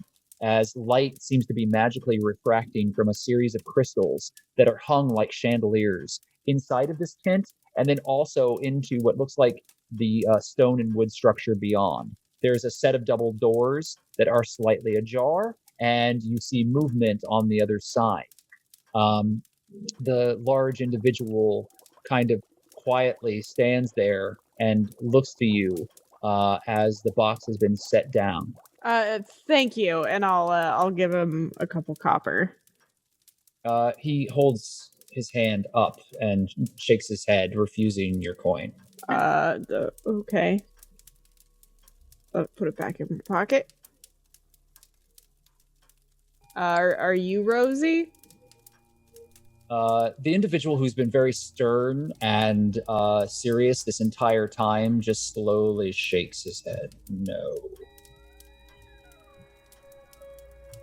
He points to the front of the desk in front of you, and you see that there is a wide variety of scrolls and paperwork and little ink pots that are spread out. And there is a little bell that you would pick up and ring that's on the table. It's on a little wooden plaque, and on it you see clearly "ring for service." Oh. And he points to it. Well, thank you. And I'll go up and I'll ring the bell. Okay, you ring the little bell, and as soon as you do, the back doors fling open, and you see a shock of wild pink hair appear, but you don't see the individual that it's attached to because the counter is far too high to see who it belongs to. It's a wild, unkempt swirl of hair that peeks out from behind the desk. And you hear the jingle of buckles and small charms as a figure moves closer into the room. There seems to be some sort of stool or perhaps little staircase that's in the back behind the counter, and you hear little footfalls as the individual steps onto the counter and looks eye to eye with you. What you see is a small gnomish woman who has bright gem-like eyes that are very beautifully deep and blue, and they glitter with mischief and this sense of glee. And she has very, very pale purplish skin and a bright shock of pink hair that you now see is, while wild, not ill-kept. It is actually teased in a way that is almost unbelievable, denying gravity and flying in all directions. She is smiling very wildly as she looks over you, and she's wearing brightly colored clothing that is very different than what you see typically worn within Waterdeep society. She looks over at you as soon as she comes up, and she takes a very deep breath, smiling broadly, and says, "Well, look at what the cat dragged in. If it isn't Saray, you made quite a name for yourself. You know, I've been wondering if you might show your face up around here. Here you are. And this whole mess with the whole fish alley gang and Felix the Tiefling, I thought that it was entirely possible that you would end up in a shallow, unmarked grave in the dirtiest alley of the southern ward in this grand old city that we call Waterdeep. But then you ended up tripping across a big giant spore, and you ended up fighting against those grasping eye, and now they've been acting like a beehive that's been kicked by an angry mule. But I said to Bone Splitter, I said, look, there's one catfoot in this underworld that can slip through the grass with just about any ruffian's grasp. It would have to be Saray, if my contacts are to be believed. I mean, after all, we are going to be good, great friends, and there's very little chance that she could be laid low by a half-rate criminal, let alone by a group of gang members that didn't know what they were doing or where to find their hands in front of their faces in a dark closet. We also have the opportunity to make a clearer arrangement, considering the trade of alchemical goods was somewhat more illicit standard, and that's why you came to me. This is Glitterspark's Gems, and this is the best. This is where you go. If you want to get the best, if you want to sell the best, if you want to get rid of something that maybe you don't know how to get rid of, this is a place to come. It may look all sparkly and cute, but let me tell you something. I actually know exactly what's happening in our mercantile trade here in Waterdeep. That's not saying some small thing. I'm actually pretty great at what I do, and I have been for years and years and years, and that's why you're here, because I'm the best. I'm so sorry. Where are my manners? Would you like some elder root tea and lemon cakes? Wait, I'm sorry. No, thank you. And how do you know all that? Who told you that? Who's your contact? That's pretty rude, Ray. I can help you out quite well. I know everything in the underworld. My finger's on the pulse, and I know everything and everything and everything and everyone that is ever going to happen around here, and I can tell you exactly where these things can go, and I can sell them for you. Do you want to sell these things or not? She leaps off the top of the counter and goes over to the treasure chest and opens it up. I was, but I don't think this is the best place to do it Oh, now. come on, Saray. You know how this game is played. You're not new to it, neither am I. We've both been around for a good long time, and we've been in Waterdeep long enough to know that that's how the dice are rolled. Listen, if I wanted you dead already, I would have already told the Crespini of where you are and what you're doing and how they could find you and where you could be waylaid so that they could chop your head off and throw it into a sewer somewhere. But I didn't do that, did I? Because I'm Rosie of Glitter Stars Gems, and you can trust me. That means quality. Okay.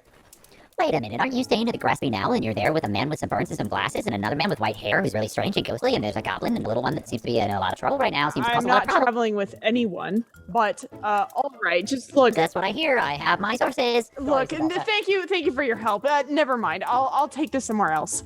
Don't split her, don't let our guest leave. Get the door. And the large Goliath kind of steps in front of you for a moment. You came to me and you're looking for the best. I want to give you the best. And Tell me how you know all of this. Saray quickly turns around and like just snaps at her. Who is your contact? Who's telling you these things? A number of individuals. Who? First and foremost. I was trying to tell you, but then you interrupted me. Do you want to keep interrupting me? Because then you're going to ask a question, and then I'm going to ask a question, and then this conversation is going to go on forever. Is that what you want this conversation to go on forever? Because I'm perfectly happy for it too. I didn't really have anything planned out in a couple of weeks, but it still might be a problem. All I need are names, not a long-winded description. Who? I have a number of contacts all over the city, quite a few in fact, but I do have one in particular that is mucking out staples now in a place called the Golden Owl. The little boy? Now hold up there, Saray. I didn't name any names. That wouldn't be very professional. It's not something that I would do. And by the way, if there are any alchemical goods that are being trusted, I'm probably going to hear about something like that, wouldn't you think? After all, these are sparkle gems, and that's what I do. And if you're making a big ruckus with all the gangs in the city, of course people are going to hear about that sort of thing. Do you want my help or not? I need to get rid of these as soon as possible. Discreetly as possible. Well, of course you do. That's what I do. The best of the best. I can get rid of these things. I can find a fair price. I can do it here in Waterdeep, and nobody would even know that it was here or where it came from or who it belonged to before you. And we can make sure that you make a good profit off of this. Of course, that does bring up the matter of my fee, which is going to have to be quite sizable given how illicit this stuff is and how dangerous it is and how bad it would be for me to be caught with it or for anyone to know that it was here or where it came from or why you have it or how I might have been trying to sell it for you or any of those things that would actually be very detrimental to me and my business or my very livelihood. Fine. How much? Well, let's see here. I'm not exactly sure. I'll have to think about it. How about 50,000? 60. Given the fair market trade at this time, I think actually it was probably worth closer to 45. 60. I know how much all of this is worth. I know how much this is worth too, Saray. Half the cut, though, you didn't put in the work to get this stuff. Look here, Buttercup. I'm the best of the best. I know exactly what I'm doing, and I know how to do my business and run my business and handle all of my business, and I think that you should really listen to me right now because I know exactly what you're asking for and why you're asking for the price that you're asking for, but I'm telling you right now that what I'm offering you is due to the fact that this is all very illicit and very dangerous stuff. 60. 45. 60. 40. You taking 40% is very generous. Well, generosity is not really the conversation here, Saray. If you're looking to increase your profits, we should talk about how we can make this more of a long-term relationship. If you really are looking to build up your place within the underworld, I could probably help you out with that, and you can help me out. Because look at all these great components that you've already found right here. This is some really good stuff. So if you find good stuff, you bring good stuff to me, and then I can sell the good stuff. I'm sure that we can work something out in the long term, but we're going to need a very serious commitment, and that's going to require something very, very special. If you are discreet about it, and if I'm happy with the service, I would be happy to continue to do work with you. Alright then, I'm just gonna need a pinky promise. A what? You know, a pinky promise. Alright.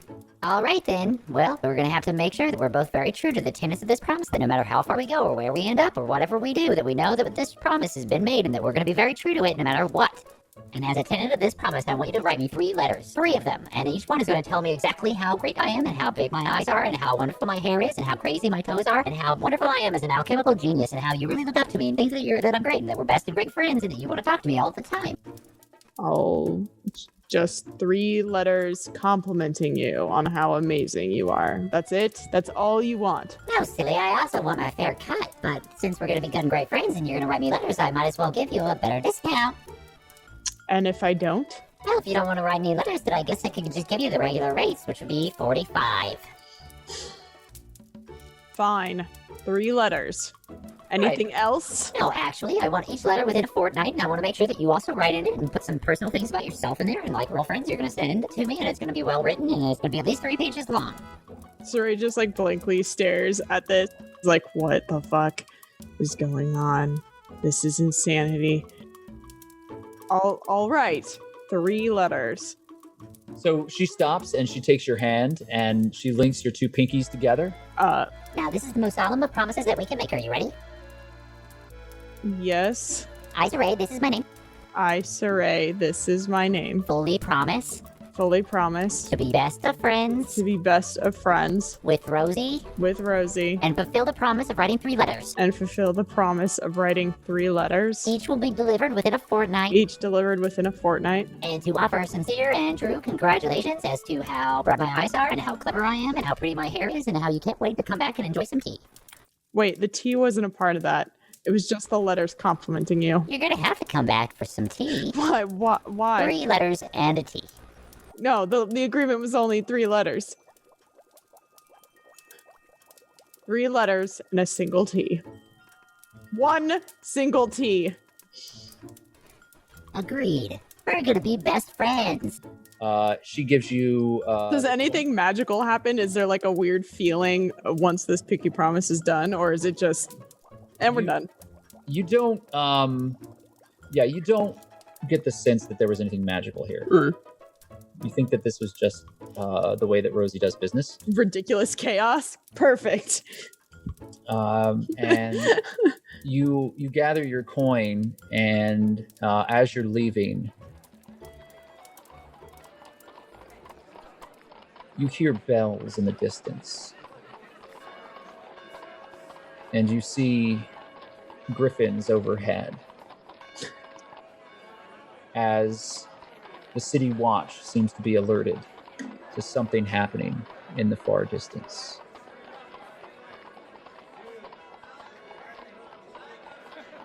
I'm gonna get on my carriage with my cash, and I'm gonna start heading back to the tavern.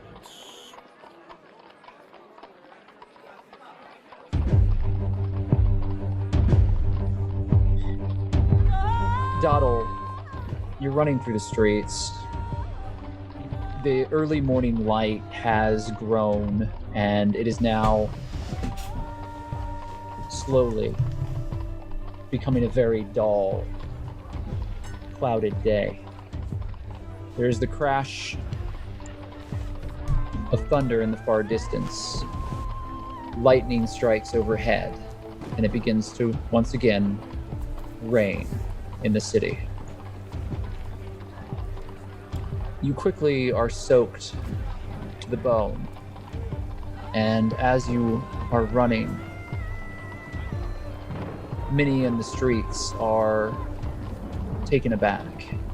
How carefully are you being right now? Are you moving quickly or quietly? I'm in full panic mode, and the motivation I have here is to hopefully steer people away from the golden owl. So I don't think she's being careful at all. I don't think she's even put her scarf up. I think she's just running as fast as she can to a heavily populated area of the city. And as you run, merchants shout in the street as you charge past. Passers-by turn and look. In your small hands, the box is held, and you are running forward through the muddy streets of the Southern Ward. You're not sure when it happened, but you turn back and you realize that someone is very quickly following you. They're covered in a dark cloak, and you can see that their hand is on the hilt of a dagger, and they are pushing quickly towards you. Their face is covered by a black scarf. Is there an alley I could turn down or something? You move forward and find an alley, and you dart down it. I'm gonna turn and face the figure. You go into the alley first, or do you turn and face the figure in the street? I turn into the alley and then turn around to meet them. The figure is following you, and as you turn back, they stop, somewhat surprised that you're confronting them. I'd like to take a pin out of my hair and shoot it towards him and cast Hold Person, please and thank you. Okay, so I need you to make a strike then to be able to do so. Plus wisdom saving throw. One day I want a shirt that just says, like, I would like to cast Fireball, please and thank you on it. Like, so you do cast the spell. What is your DC for that? Spell attack plus 16 save DC. 16 spell. Okay. Gosh, you do cast the spell, Doddle, and the pin flies out. Sorry, I just reacted instinctively to throwing something at somebody as an attack. So the pin flings out, and it does hit the individual, and it sticks into their cloak. And you can see that they flourish the cloak out, and as they do, the pin falls to the ground. And they draw the dagger, moving in closer to you. Can I say that she just starts to, like, slowly step away and just say, I was just trying to fix things? The first thing we're going to do is roll initiative. Okay. oh, Mama. 7. Oh, shit. All right, I need you to make a Constitution saving throw, You please. got it, dude. It's a 9. So, as the individual steps forward, you see that they toss the knife into the air, and it spins 3 times before they catch it by the blade and fling it at you. And That's pretty cool. I'm not even mad. Spins end over end as you say this and stumble backwards, and the dagger pierces into your chest. And you take 7 points of damage, and you are poisoned. Oh, I loved that for me. What does poisoning mean? You're going to continue to take damage as the turns go on, unless you do something about that situation. Okay. You feel yourself immediately sicken, Doddle, as the dagger, it seems to have been coated in something, and your vision begins to go wobbly, and you stumble back in the mud, nearly toppling down upon yourself as this cloaked individual comes closer and closer to you. Think! Think, think, think, think, think! Think, think, think, think, think! Can I roll an intimidation check? You certainly can try. I'd like to not cast fireball or anything, but I'd like to just have a fire in my hand just for, like, flavor, if that's a possibility. And hold it next to the box.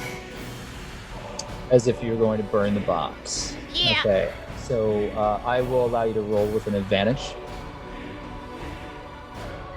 The figure takes another step forward and then stops. I wouldn't do that. I've done a lot of stuff I shouldn't have done today. Clearly. Don't test me. Step away from the box. Do it.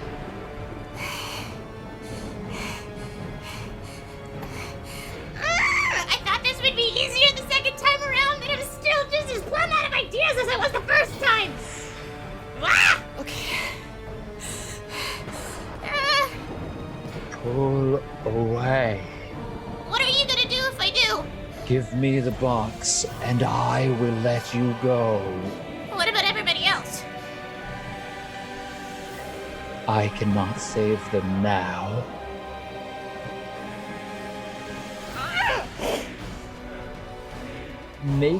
I'll make a perception check for you.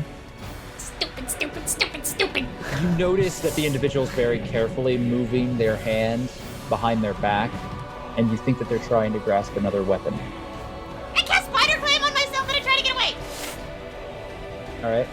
So you are no longer threatening the box with fire. You cast spider climb, and you're going to try to run away. Now, you are within striking distance of this individual, which means that they will have an attack of opportunity. If you move out of the square, you can try to back away and then leave. So you can try to take a 5-foot step back and then get away. If you're trying to just full on run. Quick or safe? Quick. Okay. So you immediately start climbing on the wall next to you in the alleyway. You leap over to it, trying to pull yourself back, and you feel another dagger fly and strike you in the back. 9 points of damage as you feel it pierce into your side. And make a second Constitution saving throw, please. For dramatic effect, can we say that she drops? Yes, if that's what you want to do. You have spider climb, so technically you wouldn't drop unless you want to. Weirdly enough, that makes me less stressed out. So you oh, nice. It's only Constitution saving throw, though. You hit the ground, and you still feel that there are these heavy poisons working their way through your blood from the previous strike, but nothing else seems to be happening in this moment. And you're on the ground, and you feel this cloaked individual looming over you, and they've drawn a short sword, and they're going to try to grab you now. What do you want to do? I am gonna hold my action until they grab me. Okay. They do grab you. Shocking grasp. Okay. Roll your damage for shocking grasp. 8. So immediately, electrical arcane energy shoots from your hand as your eyes go completely white, and the figure's body begins to jolt backwards as foam spews from their mouth as they pull back and inadvertently scream out in pain. They break their hold on you with some difficulty and fall backwards, smoke billowing off of them. They look to the box, and then they look to you. You're fucking dead. And the figure stands, picking their sword back up, and starts moving towards you. What was that roll? You just stood there, Nux. What are you up to, buddy? They swing down at you. The full force of their body behind it.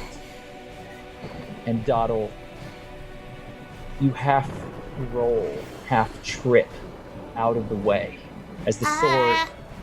I have shield. Can I use that? Oh wait, You no, didn't- that's an AC.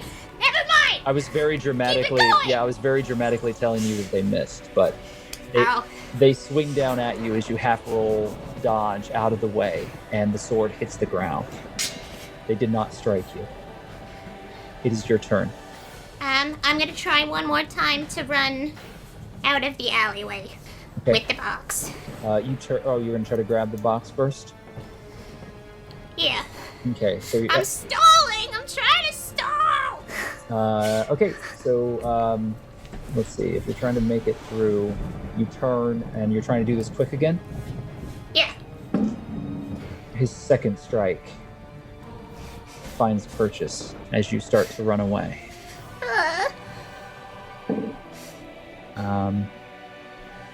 5 points of damage. Not spectacular, but he does strike you as you turn and start running away, nicking you across the back. You feel a slash from the sword as blood begins to well up underneath your coat, and your coat is tattered. You fall forward, but you grab the box and you start running. Get back here, you little wretch. You are running into the street. Is that right? Yeah. As you start to run, you make your way out of the alleyway. I'm just pushing past people. I imagine my blood's rubbing off on their clothes as I push through the crowds. You step out, and as you see the crowds around you, a whip wraps around your feet and pulls you back as you're dragged back into the alley. No. Is he just pulling me towards him? Yeah, you can make a dexterity saving throw if you wish to try to break free. No, I don't. I'm holding my action again as they're dragging me. Do I still have daggers sticking out of me like pop-up pirate? Yeah, you have a couple of daggers in you.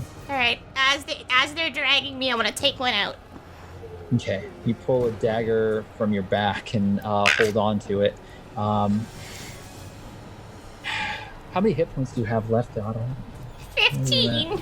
15? So you're being dragged through the alley, and you're holding your action, and you see the individual pulling you backwards forcibly, and you can see that on their side they've still got their short sword right next to them, and they drag you. Is it too late to try and do something actually, other than? You have your held action. You can do whatever you like. Can I grab the whip, wrap it around my arm, pull myself towards him, and stab him in the face? Yeah, you can use the whip to buy yourself some momentum and fling yourself forward. Go ahead and make a acrobatics check, and then you can roll your strike.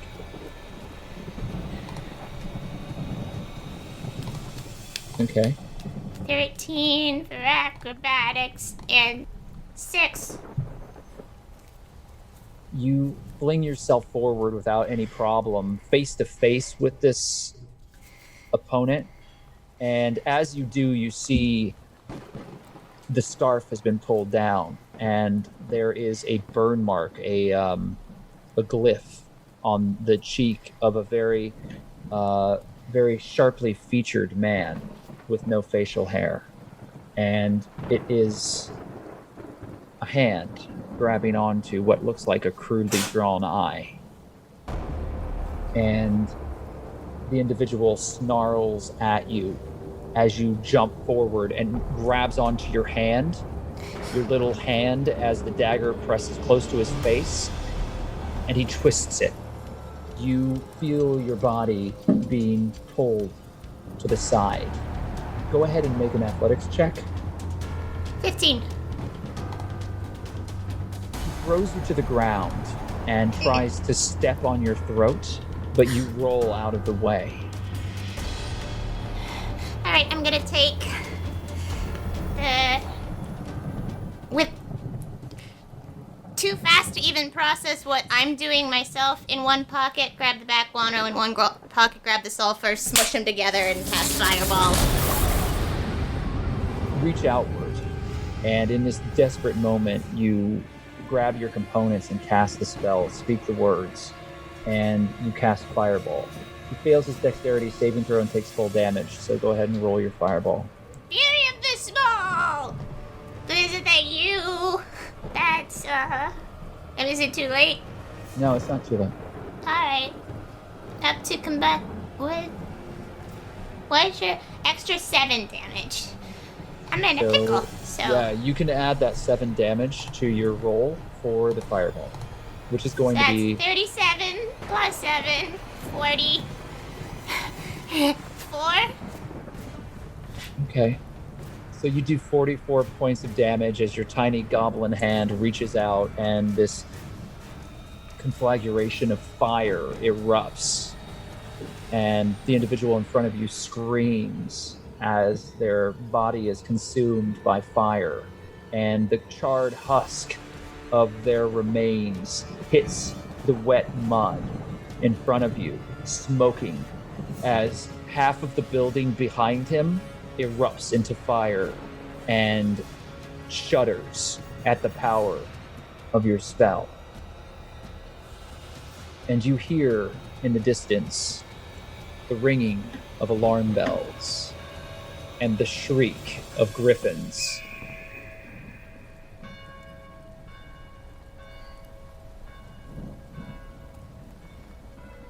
I'm gonna curl up and wait for them.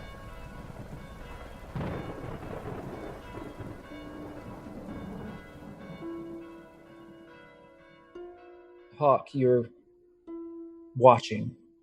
The ghostly figure now is walking transposed over the middle of the street in front of you and Maglo. How are the two of you traveling? I figured we were running because we don't have the cart. So the two of you are running through the streets of Waterdeep, and these visions of this apparition keep appearing before you, Hawke. She's nearby.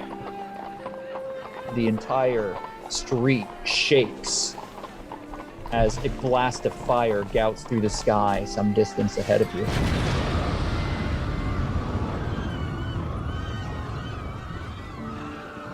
Hawke and Maglo, you make your way to the alleyway just in time to see the City Watch descend upon an alleyway. No. Hawke is gonna bolt straight towards all of that. Is also running toward. The city guard have set up a perimeter, and you are stopped as you're running through the street. Halt there. Stand back, please. One of our friends was out shopping. The City Watch will attend to this. Please, step away. Is anybody hurt over here? Go find yourself back to the tavern, please. Another guard comes by, and she assesses all of you. That's quite enough. Please, move along.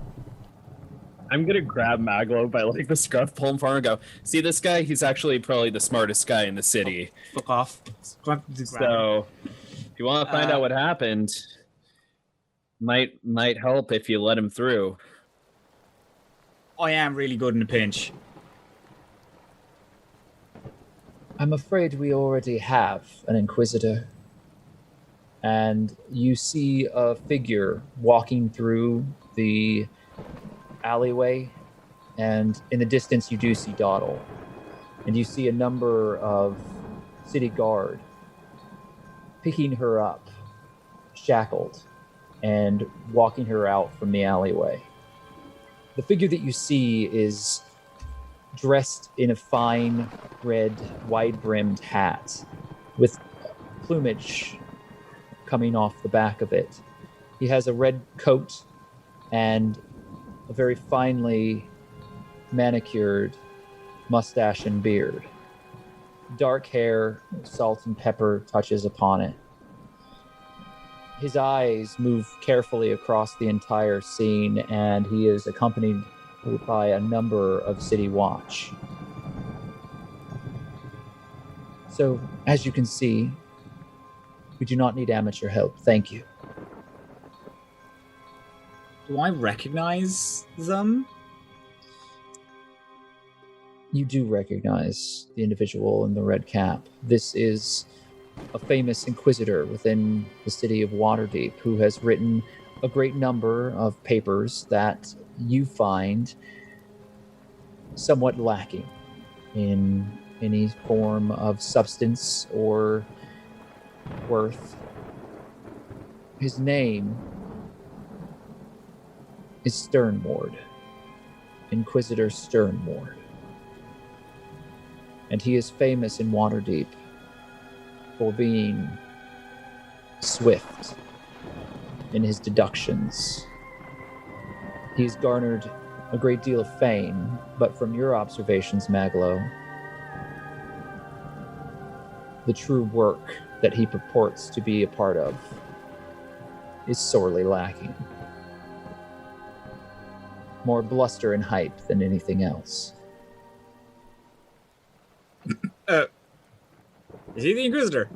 Is he the person who's in charge? Yes. Okay, sure. Hey, Sternward! Sternward! The man in the red hat stops and then turns.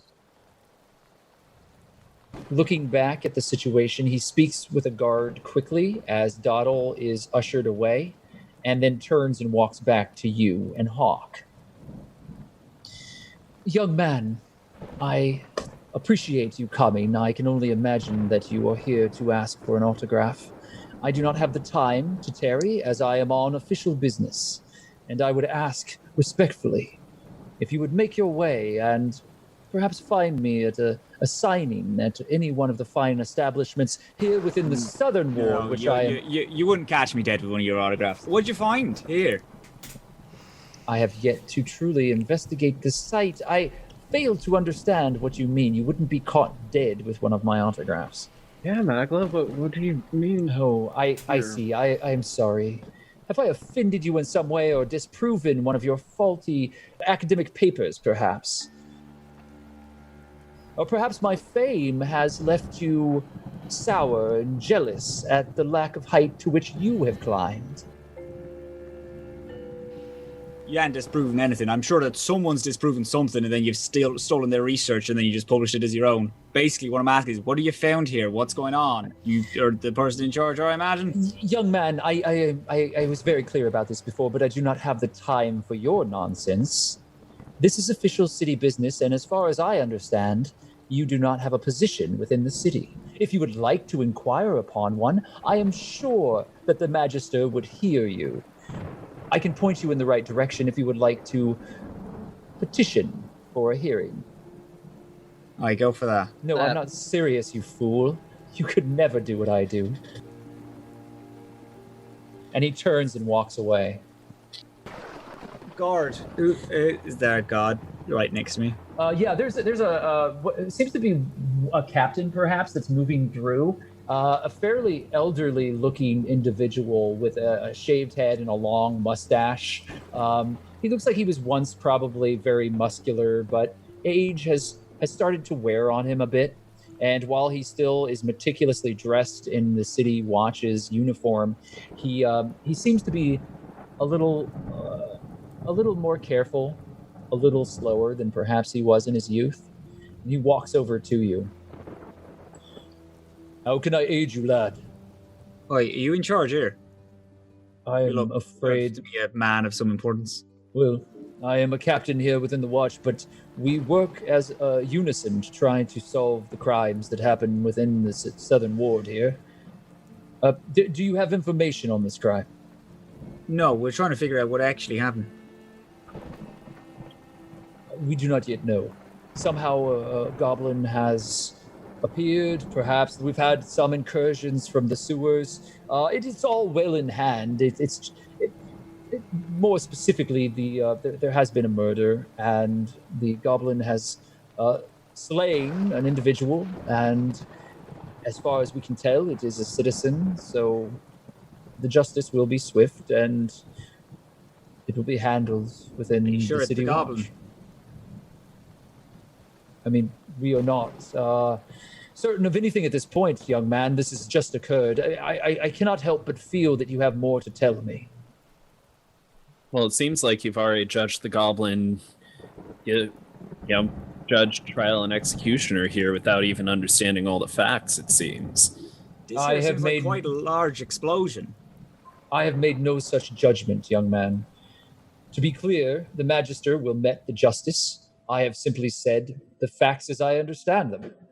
Given the situation and what we have seen in the past, the goblin that has appeared has caused some sort of magical effect that has nearly brought this building to the ground. It has killed an individual and has produced a great deal of concern. If you have more information, I would very much like to hear it.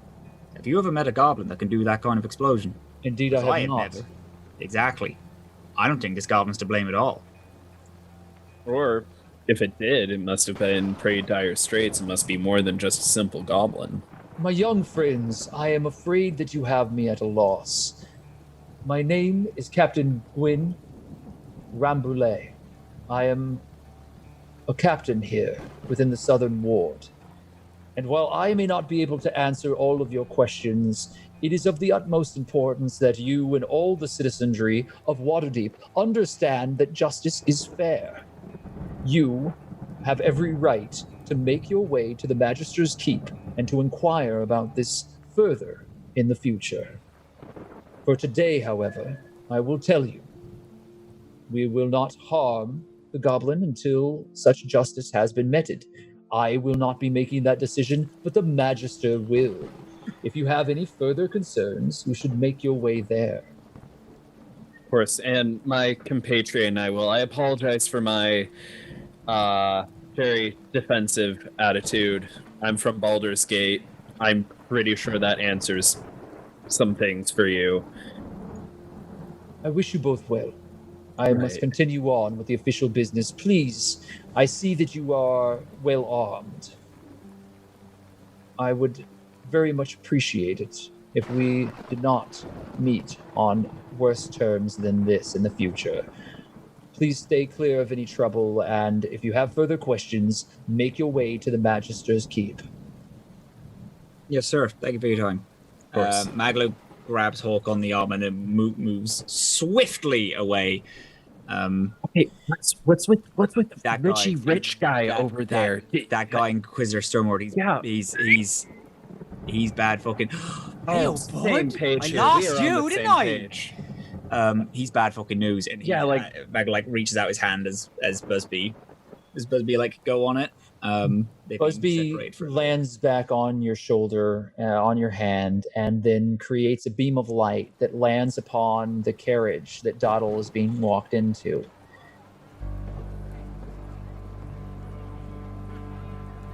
There are so many people lining the streets, and they're all craning to get a look, and you hear murmurs and whispers. Oh, you think that there's another goblin? I thought they cleared out the sewers. Not again. And Doddle, you're pressed into the towards the carriage as somewhere in the crowd you hear someone say, I hope they give that thing what it deserves. I don't think I fully process what's going on because all of this feels like a really bad dream. You still, despite the amount of time that you've traveled and been lost and in this form since you left Evermeet,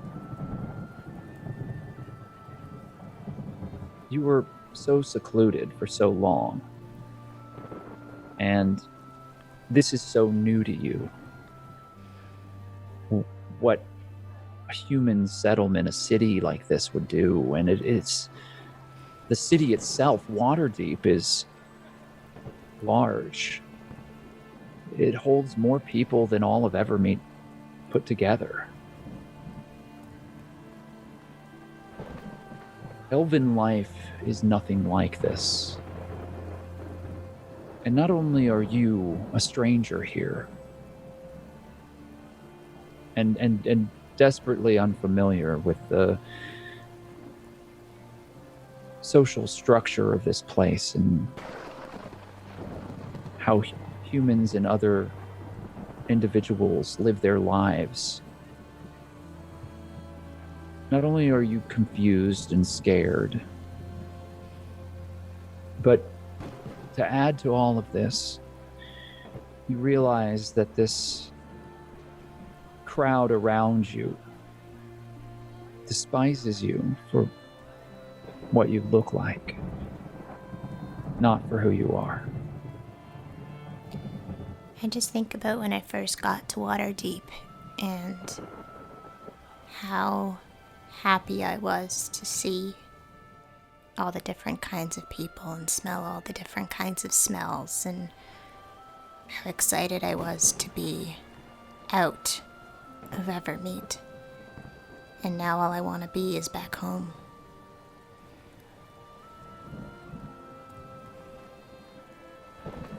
And your boots soaking wet with both mud, water, and the blood of your opponent. Can I take my boots off? You can. You step onto the carriage, and as soon as you sit down on the wooden bench on the interior of this heavily armored carriage, you pry your boots off, and your small green feet hang over the edge. I cover them with my coat. I don't want to look at them. You wrap yourself up in your coat as much as you can. And the door is closed. It is barred on either side. You hear the coach person crack a whip, and the horses begin trotting forward slowly through the rainy streets of Waterdeep. As they move forward, you see the city before you. The buildings stretched out as far as the eye can see. The rain pours around you, and you are alone. As you're watching this all through your window, passing beyond you, you close your eyes and you feel the warm breeze of Evermeet upon your face as you continue on into an uncertain future.